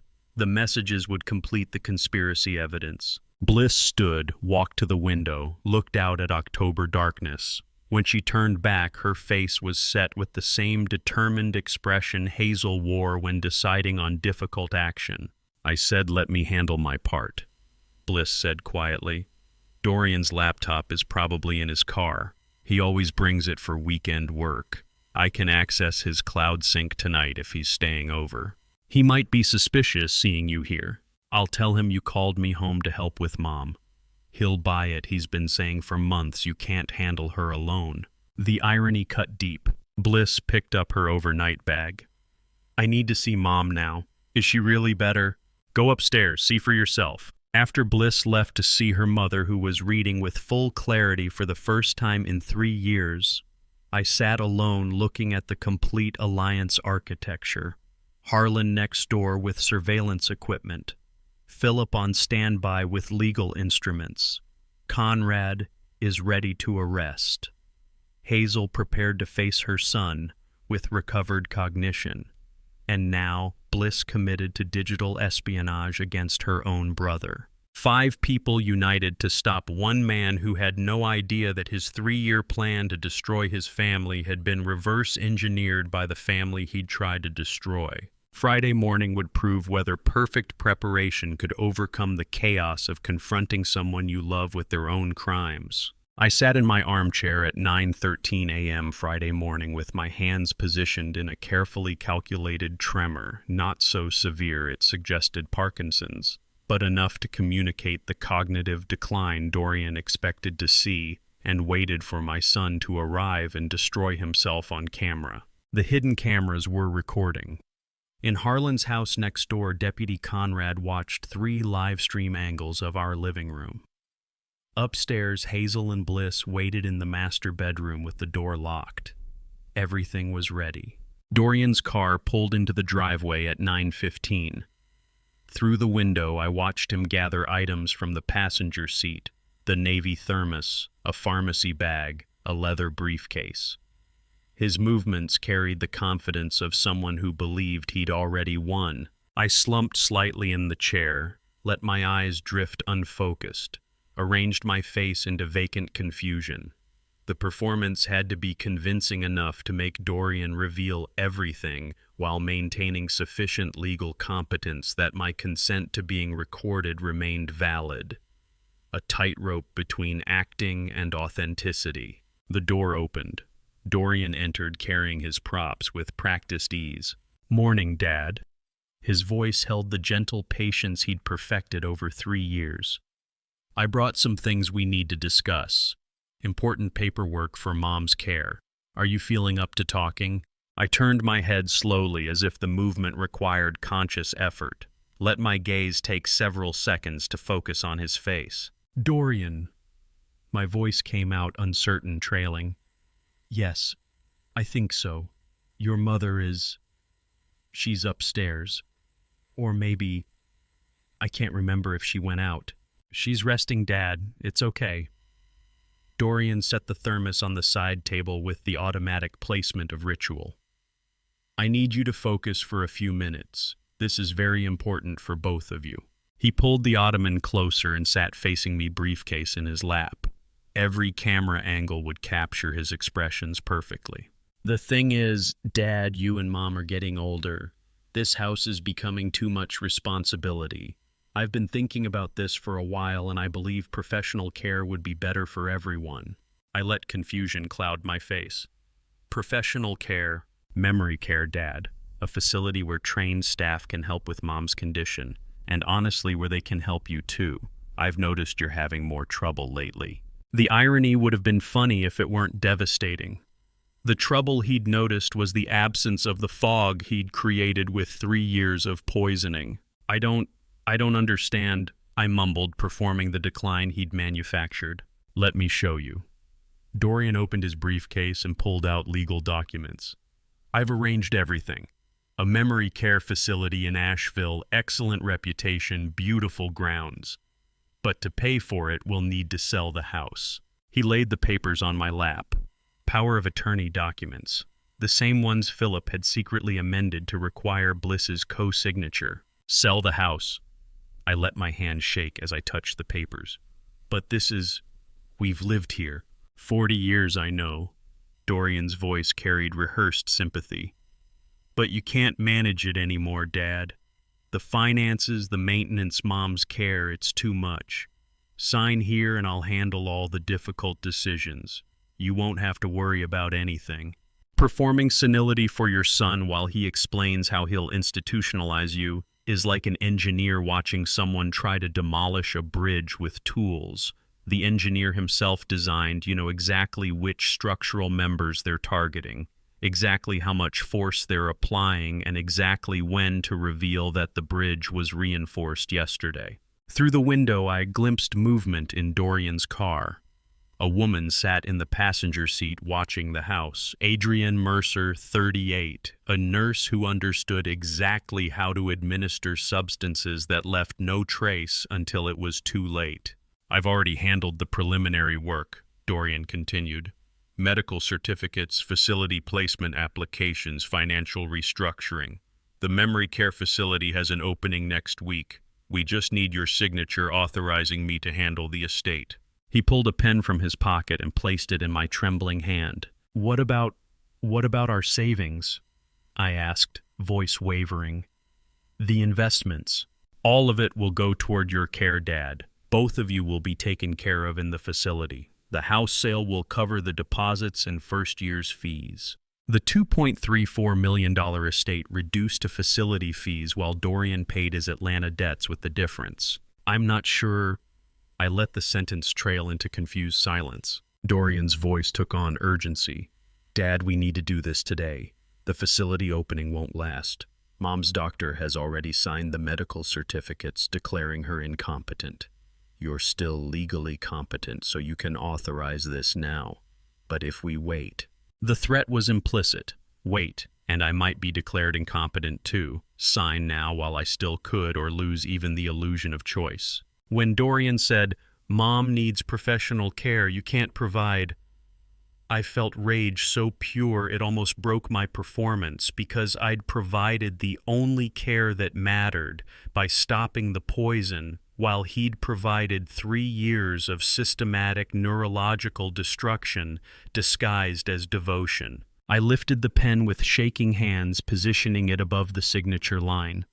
Every camera recorded the coercion, the manipulation, the systematic plan to seize our estate under the guise of elder care. Just sign here, Dad. Dorian pointed to the line. I know it's hard, but this is what's best. Mom needs help you can't give her anymore.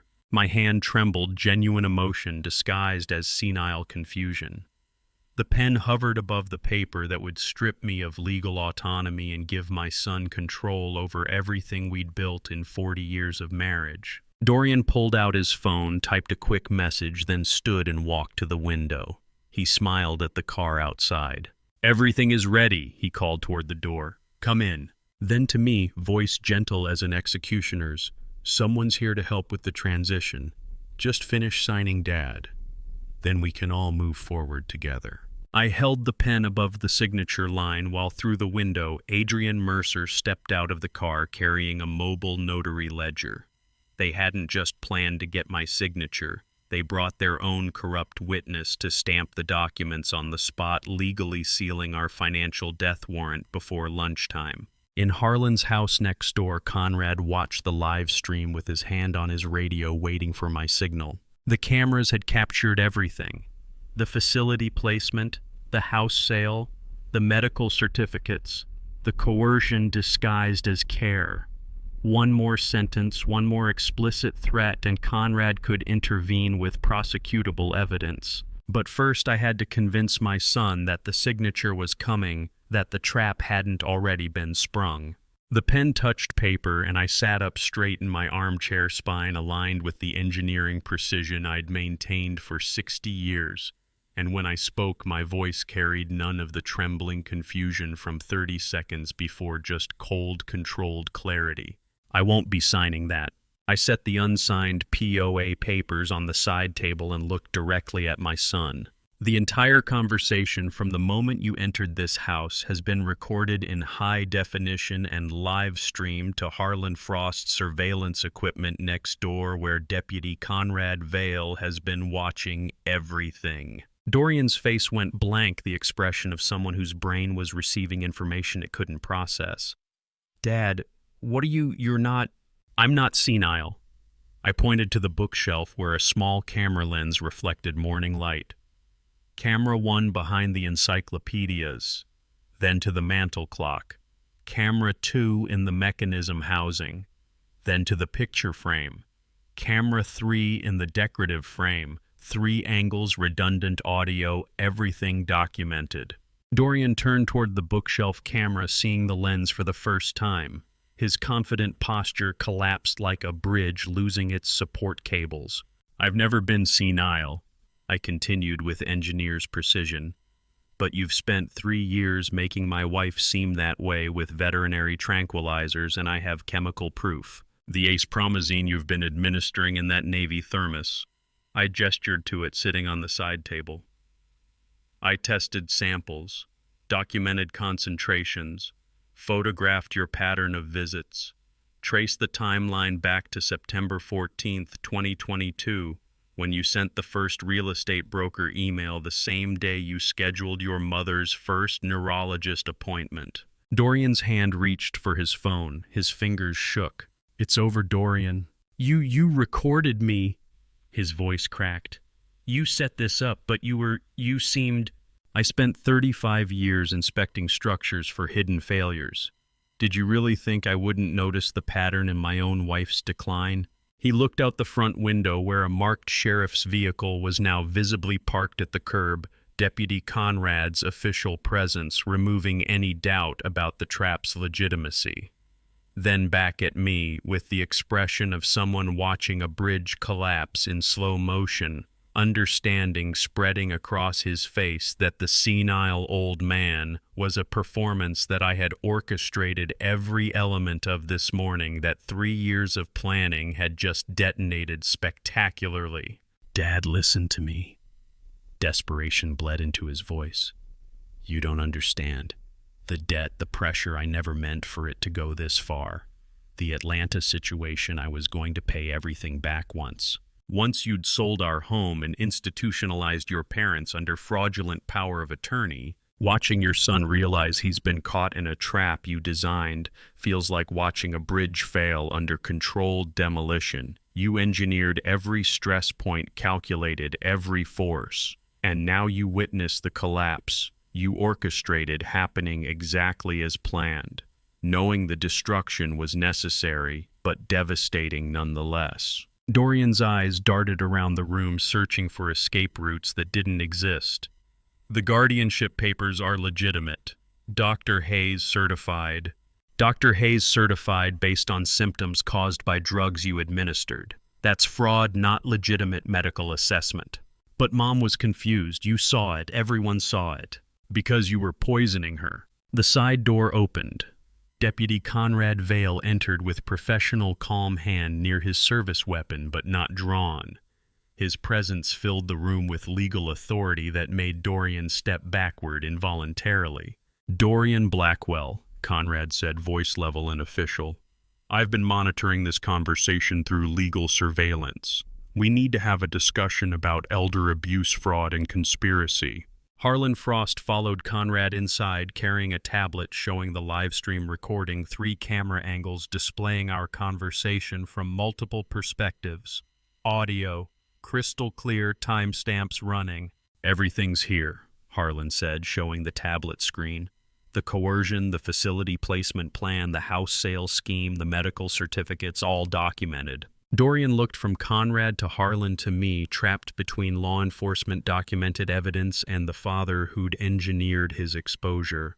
His mouth opened, closed, opened again without words emerging. Then through the front doorway movement, Hazel appeared. She stood with the posture of the teacher she'd been before, 3 years of chemical fog, spine, straight eyes, clear and focused presence, commanding in a way I hadn't seen since September 2022.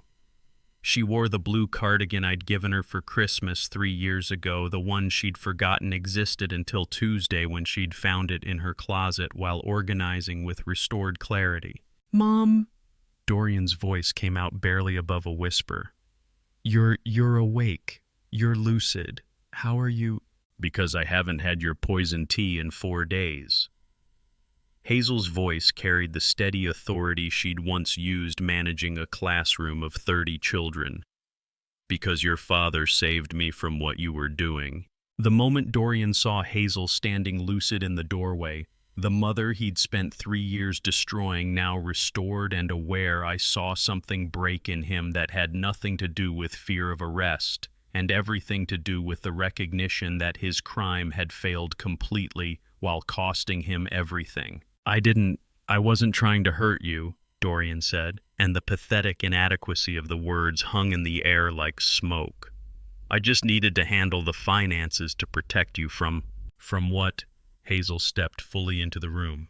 From your father who's cared for me for 40 years, or from the clarity that would have let me stop you sooner? Dorian had no answer. Conrad moved closer, positioning himself between Dorian and the exit. Mr. Blackwell, I'm going to need you to come with me to the station. We have substantial evidence of elder abuse, financial exploitation, and conspiracy.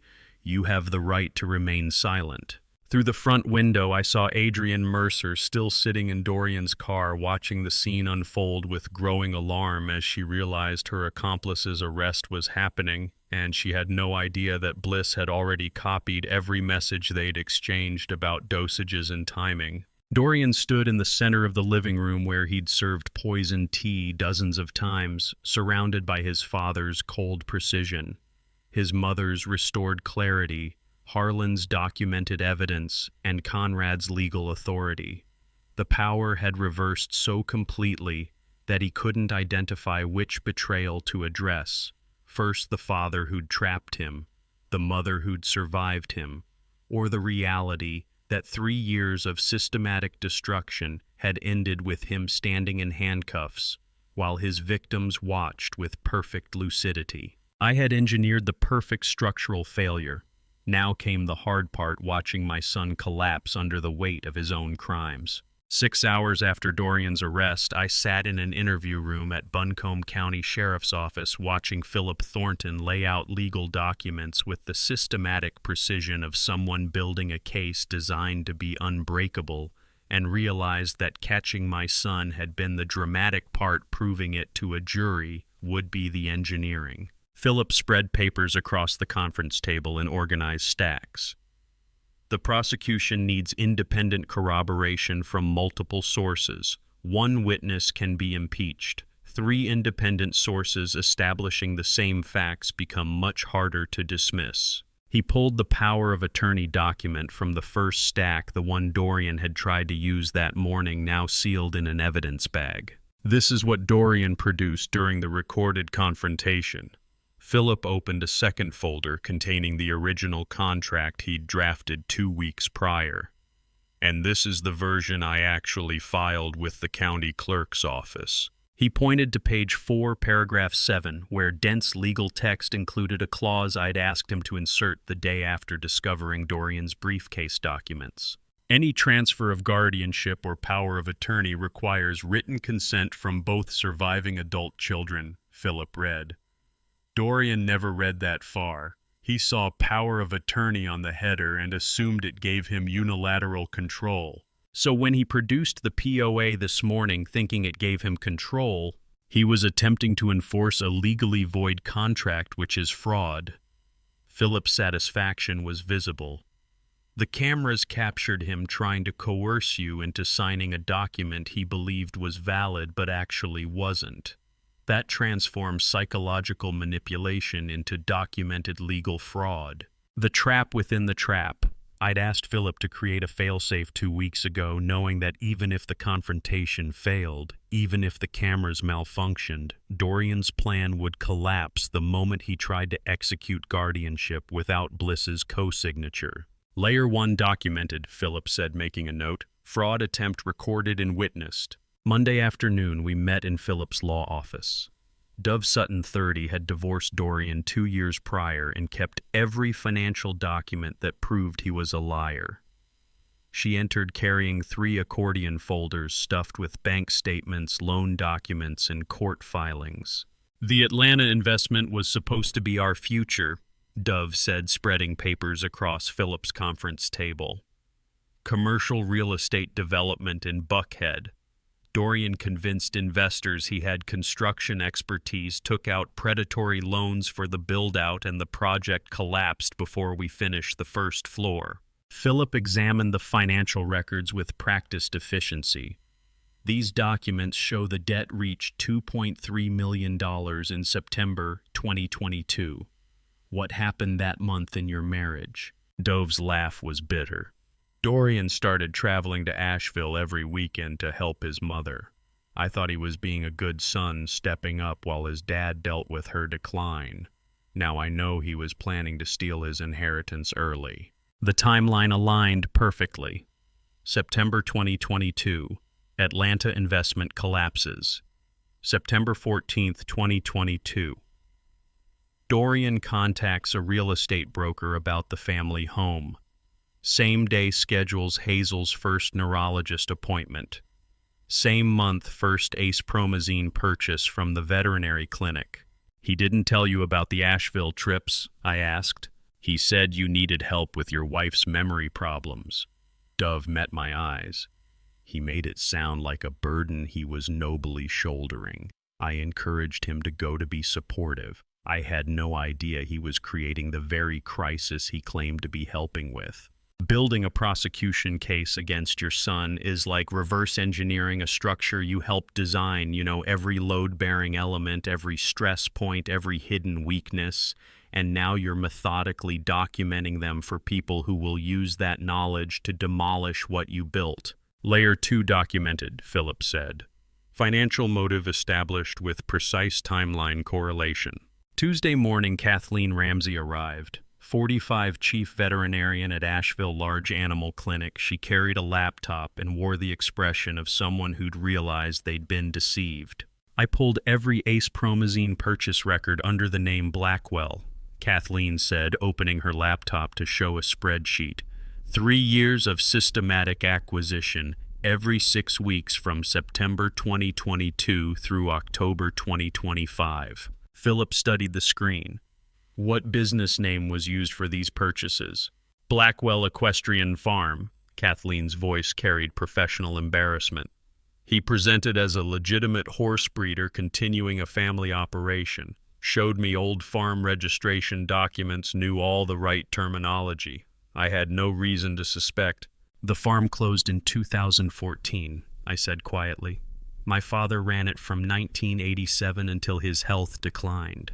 We shut down operations 8 years before Dorian started using the name to buy tranquilizers. Kathleen's face went pale.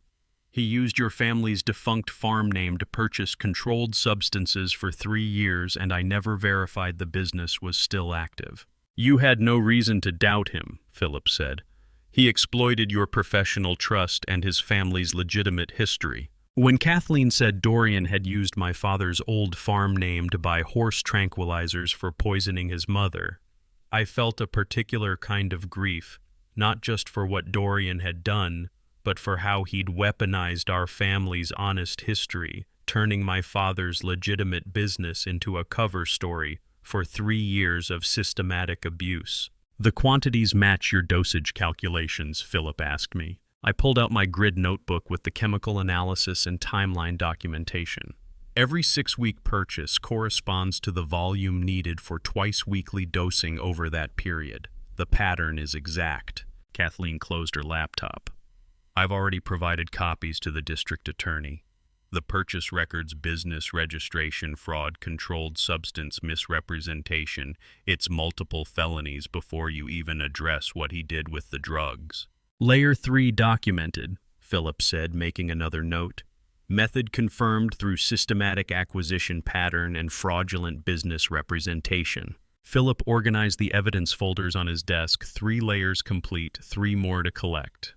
Layer 4 would be Garrett Holbrook's medical analysis confirming Hazel's symptoms matched long-term acepromazine exposure. Layer 5 would be my engineering expertise proving the fraudulent structural documents Dorian used for mortgage applications. Layer 6 would be Bliss's phone transcripts showing Dorian and Adrian discussing dosages and timing. Each source independent. Each testimony from a different angle. Each piece reinforcing the others until the case became not just strong but overwhelming. The lawyer in Philip called it prosecutorial redundancy. The father in me called it making absolutely certain my son couldn't manipulate his way free. The final 3 evidence layers took shape over the following week, each adding independent confirmation to what 3 sources had already proven. Dr. Garrett Holbrook reviewed the medical timeline twice, then looked at me across his desk at Mission Hospital. You understand what this means if I confirm it. His pen hovered over the signature line of the neurological assessment form. I understand, I said. My son will be facing attempted murder charges based on your medical opinion. Garrett had been Hazel's neurologist during the worst of her decline, documenting symptoms he'd attributed to early onset dementia until I'd shown him the chemical analysis results. Now he studied 3 years of medical records with the knowledge that every symptom had been chemically induced. The pattern is sophisticated, Garrett said, flipping through pages of blood work results and behavioral assessments. The dosage was carefully calibrated enough to cause progressive cognitive decline without triggering obvious acute symptoms that would prompt immediate hospitalization or intensive testing.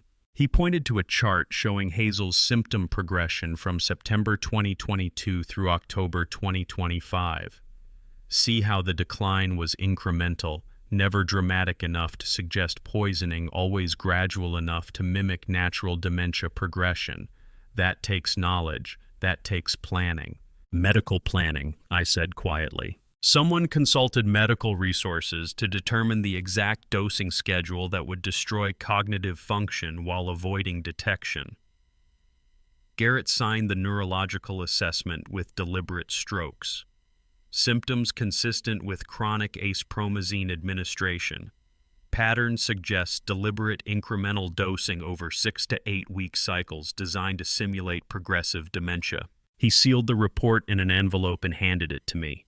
This will be the prosecution's most damning expert testimony, a neurologist confirming that your wife's symptoms weren't disease but calculated poisoning. I felt nauseated hearing clinical terms describe what Dorian had done to his mother: incremental dosing, cognitive destruction, systematic administration. The medical language made it sound like research instead of 3 years of abuse. Layer 4 complete, I said, taking the envelope. 2 days later, I sat at the police station conference table while Philip spread mortgage application documents across the surface. Layer 5 needs your professional expertise, he said. "These are the structural assessment reports Dorian submitted to obtain a $340,000 fraudulent loan against your Asheville property." I examined the documents with the eye I'd trained over 40 years of engineering inspections.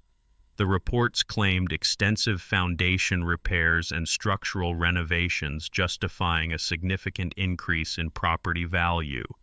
Each page bore professional engineering stamps and signatures. Within 15 minutes, I'd identified 6 separate falsifications. These load calculations are wrong for a residential structure built in 1985.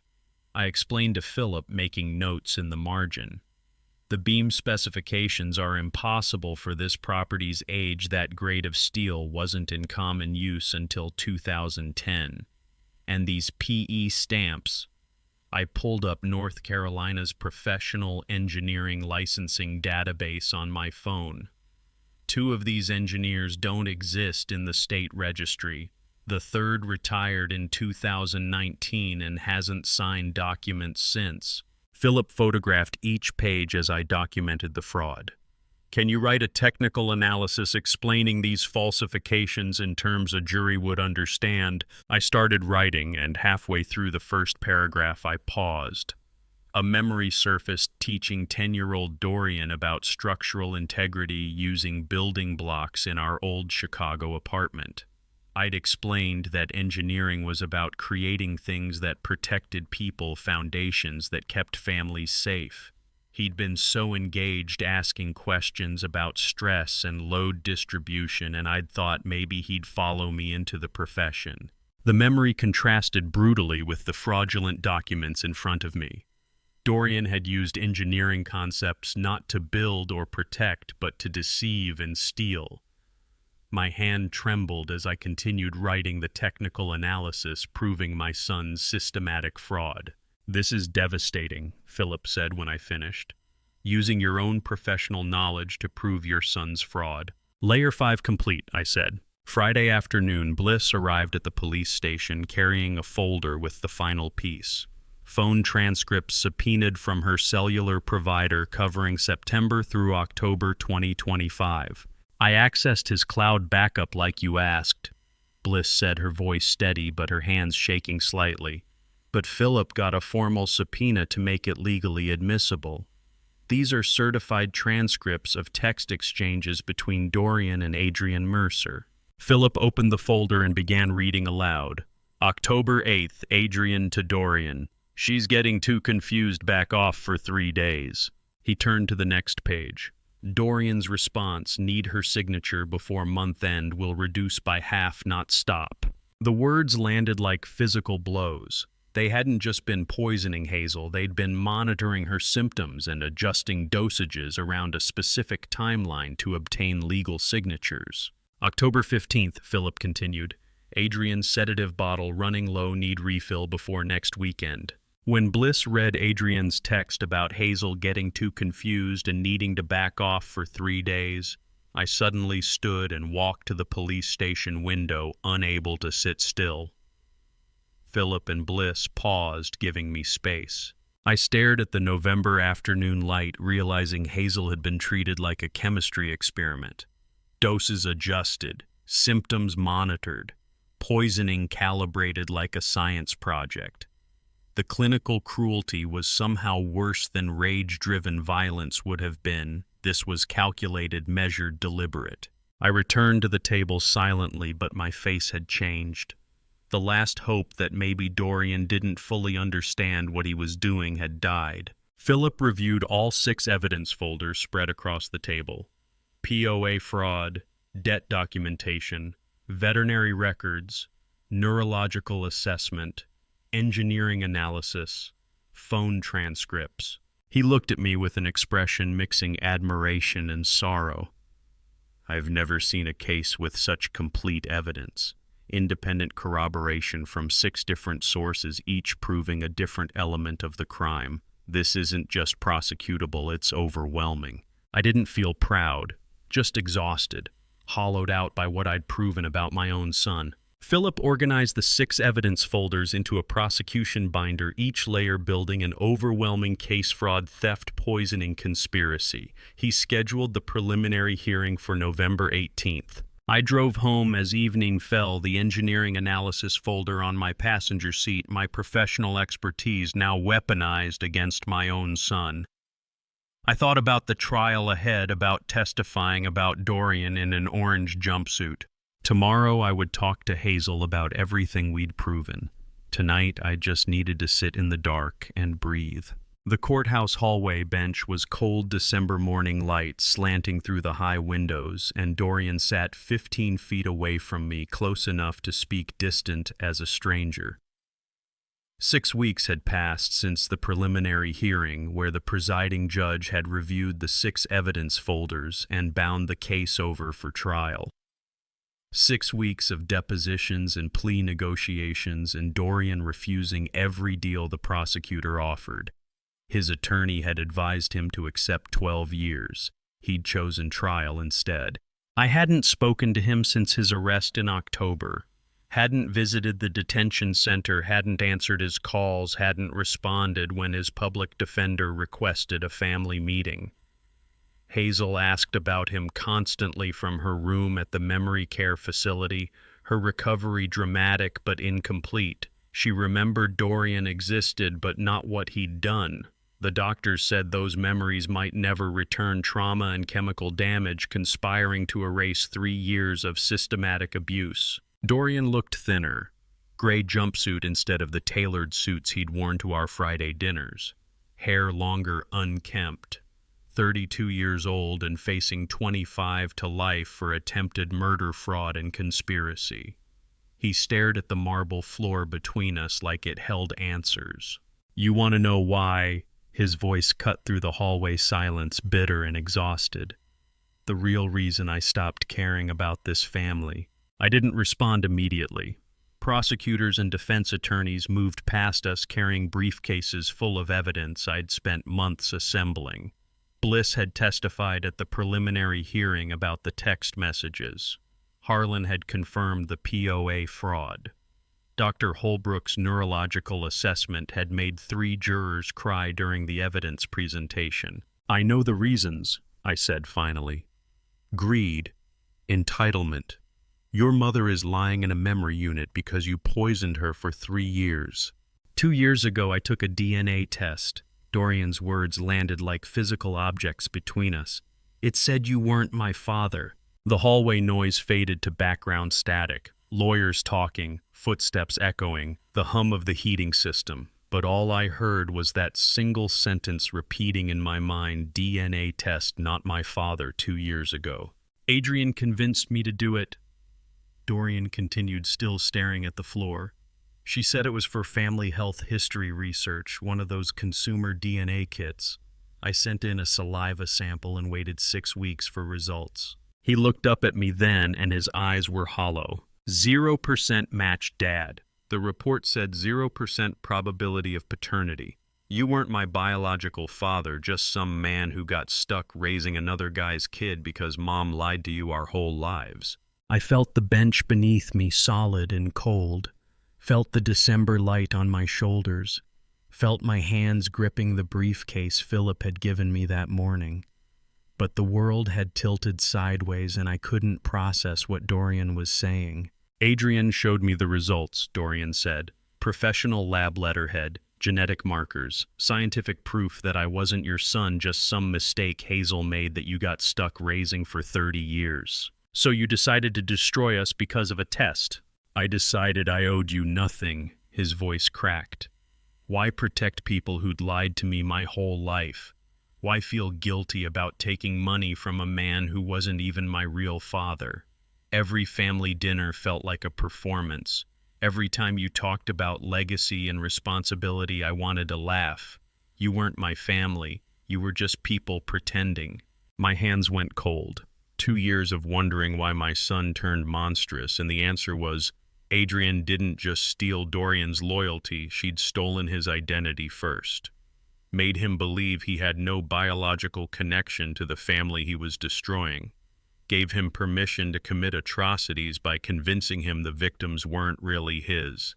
I opened the briefcase Philip had handed me in the lobby 30 minutes earlier.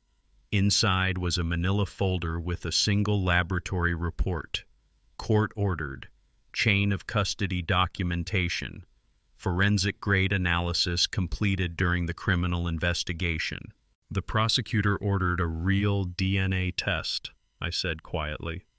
Court-certified forensic lab chain of custody samples taken under supervision during your booking. I handed him the folder. Dorian's hands shook as he opened it. I watched his eyes scan the first-page laboratory name, case number, defendant identification.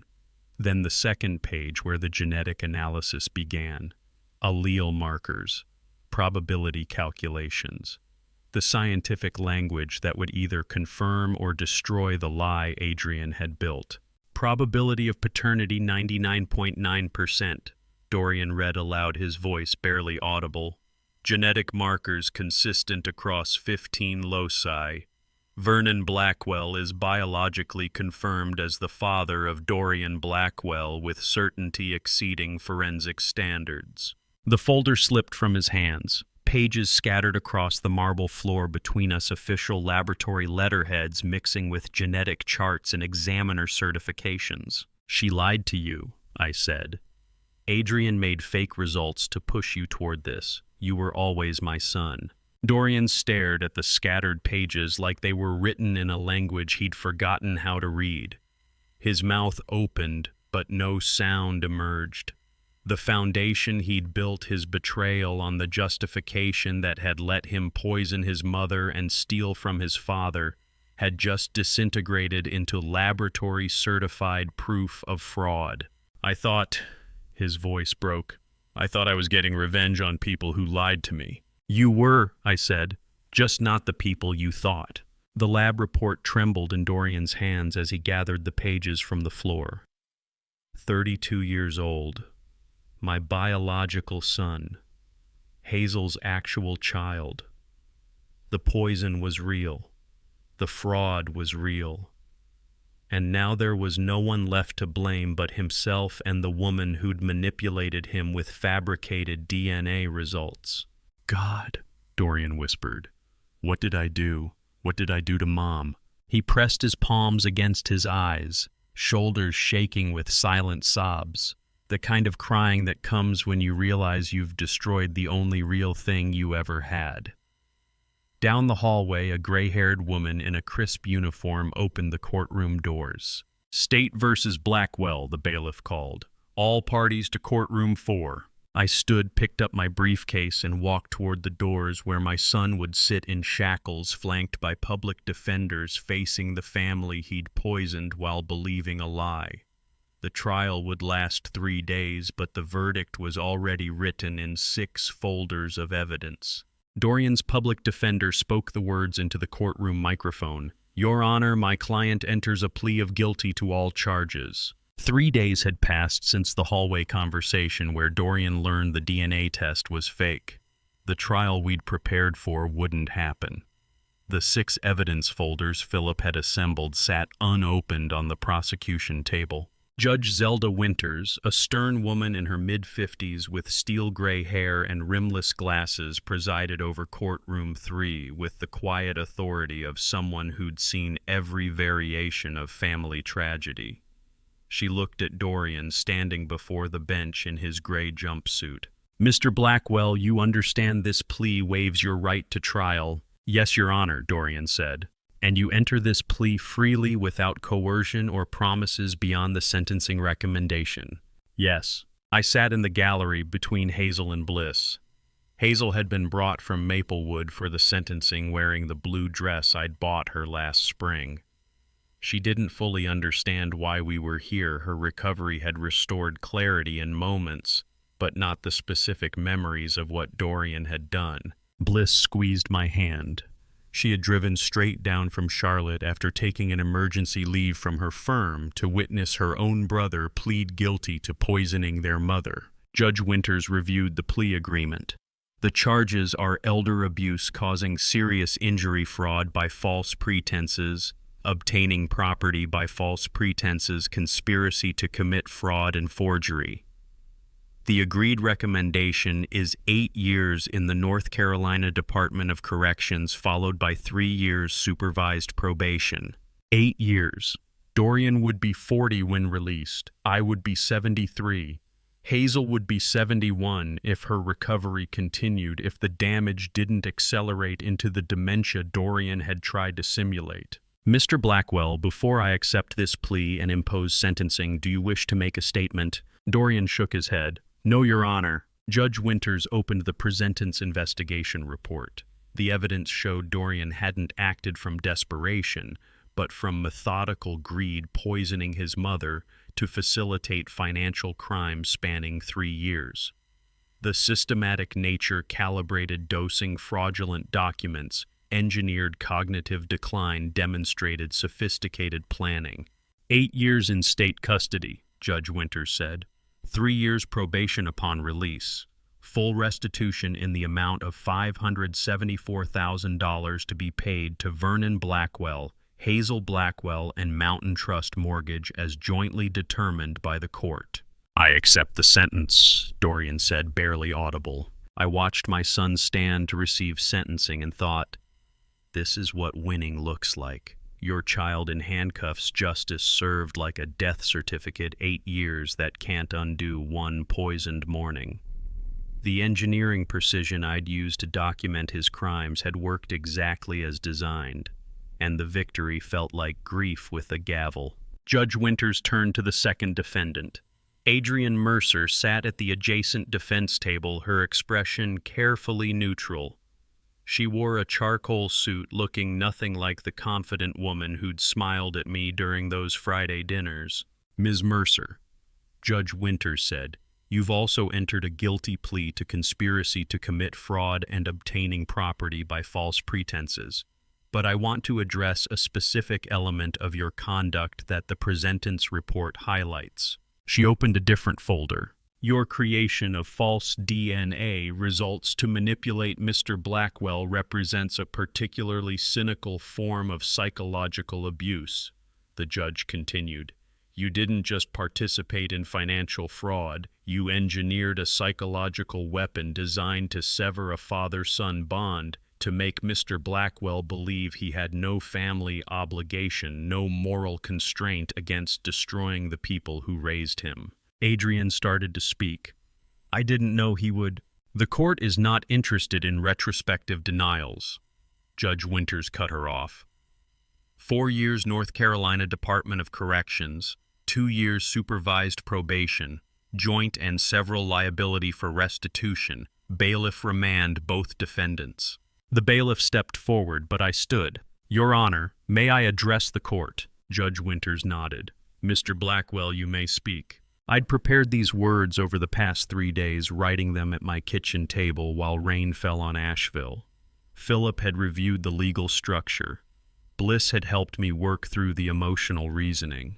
I want to announce the establishment of the Hazel Blackwell Clarity Fund.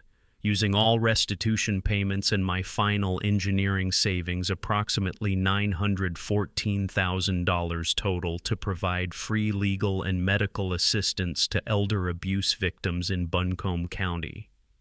The son who tried to destroy her will now inadvertently financed the protection of hundreds of mothers just like her. The courtroom went quiet. Name for my wife, I continued.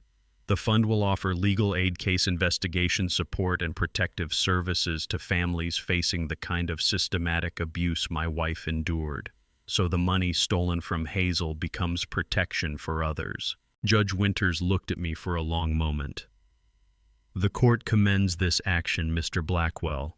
May it prevent others from suffering similar betrayals. Philip nodded from the prosecution table. Bliss was crying softly beside me. Hazel squeezed my hand, though I wasn't sure if she understood the significance or just sensed the emotional weight. The courtroom felt like a theater after the final curtain. Everyone knowing their roles were finished, the story concluded, nothing left but to exit into the cold December afternoon and remember what had been performed here. The bailiff moved to escort Dorian and Adrian from the courtroom. Dorian stood hands cuffed behind his back and walked toward the security door. He didn't look back at us, didn't glance at Hazel, who had no memory of his crimes, didn't meet Bliss's eyes, didn't acknowledge me sitting in the gallery where I'd watched him plead guilty to poisoning his mother for money he thought he deserved because a fake DNA test said I wasn't really his father. Dorian disappeared through the courthouse security door without looking back, orange jumpsuit vivid against institutional gray walls. Hazel squeezed my hand, her grip surprisingly strong. Her eyes focused on something beyond the courtroom windows where rain streaked down glass like the slow tears I couldn't shed. "Is it over?" Bliss whispered. "The trial is," I said. "The rest, we'll see." Hazel turned to me, her voice soft but clear. "Cold outside." I looked at the windows where December rain fell on Asheville, washing the courthouse steps, blurring the mountains in the distance. 6 months from now, the roses would bloom again. The roses bloomed 2 weeks early this year, and Hazel knelt in the June morning light with steady hands pruning shears precise as a surgeon's. 6 months had passed since the December courthouse rain, since watching Dorian disappear through security doors in handcuffs. 6 months of Hazel's gradual recovery at Maplewood, then her return home in March, when doctors confirmed the ace-promazine toxins had cleared her system and her cognitive baseline had stabilized. Not perfect, some months from 2025 remained permanently hazy memories erased by systematic poisoning, but present. I stood on the patio with morning coffee, watching her work the rose beds with the focused confidence I'd thought was gone forever. Her fingers moved along stems, identifying dead canes, selecting cuts with the precision she'd developed over 40 years of gardening. The bourbon roses she was pruning now had been nearly dead last fall when her confusion peaked, their canes diseased and neglected. "The bourbon roses needed heavier pruning this year," Hazel said without looking up. "I neglected them last fall." "You're making up for it now." "Yes, I am." She moved to the next bush, and I caught the scent of honeysuckle from the fence line mixing with rose fragrance and fresh-cut grass. The same garden where I'd first noticed her confusion last September, where she'd stood holding pruning shears like unfamiliar objects, now showed her restoration bloom by bloom. Now my wife volunteers 3 times weekly at the Asheville Literacy Center.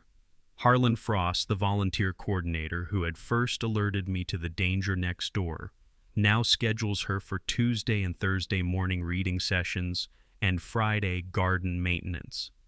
She reads to elementary students and tends the center's community garden with the same steady attention she brings to our roses. "Harlan says you're the most reliable volunteer they have," I said. "Never miss a shift, remember every child's name." Hazel smiled, deadheading a spent bloom. "The children don't know what I forgot. They only know I show up. That's what matters." She worked in comfortable silence, and I thought about the different kinds of recovery. Medical recovery toxins cleared brain function, restored to a sustainable baseline. Practical recovery routines reestablished independence, regained purpose, rebuilt from fragments. But memory recovery remained incomplete. Hazel remembered October 2025 existed, but couldn't recall specific days, couldn't access the worst confusion or the moment she'd signed the fraudulent power of attorney. The doctors said those memories might be permanently inaccessible, trauma and chemistry conspiring to erase evidence of their own damage. What does winning cost when the prize is your wife's clarity and the payment is your son's freedom?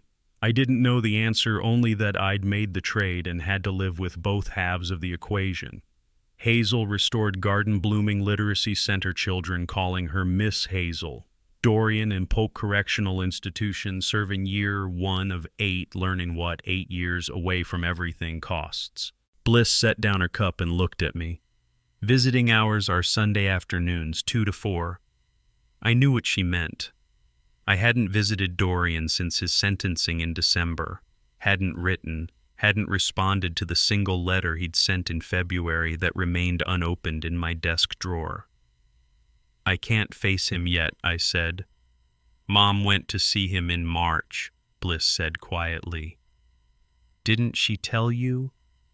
The coffee cup stopped halfway to my mouth. "No. What did she say about it?" "Nothing. She came home, made dinner, and never mentioned it again. I only know because I drove her. She asked me not to tell you." I looked at Hazel kneeling in the roses, steady hands working soil and stem, carrying her own private reckoning with the son who'd poisoned her. Whatever she'd said to Dorian in that prison visiting room, whatever forgiveness or condemnation she delivered, remained hers alone. Some grief can't be shared even between husband and wife. Bliss left for Charlotte at 11, promising to return next Saturday. I walked down to the rose garden where Hazel was applying fertilizer to the freshly pruned bourbons. "Need help?" I asked. She handed me the watering can. "Fill this from the hose. They need deep watering after feeding." I filled the can and brought it back, kneeling beside her in the garden dirt. 60 years old, retired engineer, father of a convicted felon, husband of a woman who remembered how to prune roses but would never remember October 2025 clearly. I handed her the yellow fertilizer container. Her fingers were steady. "The roses bloomed early this year because I pruned them correctly," Hazel said, working fertilizer into the soil around the base of a bourbon that had been nearly dead 6 months ago. "Proper care shows." "Yes, it does." She moved to the next plant and I followed with the watering can. Sunlight filtered through the oak trees at the property line, warming the June morning. Somewhere north of here, Dorian sat in a prison cell counting years. Somewhere in Buncombe County, the fund bearing Hazel's name was helping a family avoid the devastation we'd survived. Somewhere in my desk, an unopened letter waited for the day I'd be ready to read my son's words. "Will you hand me the fertilizer?" Hazel asked. "The yellow container." I passed it to her, watching her work with the precision that signaled her recovery.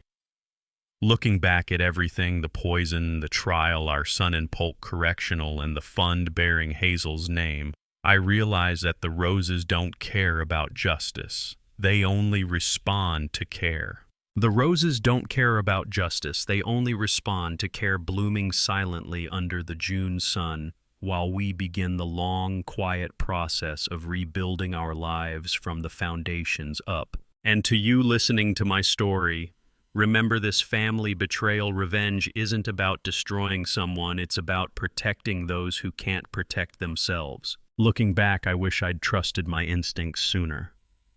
Those small signs I ignored could have saved Hazel months of suffering. Don't make my mistake when you notice patterns that don't make sense, when someone you trust acts differently around your loved ones. Pay attention. The evidence was there.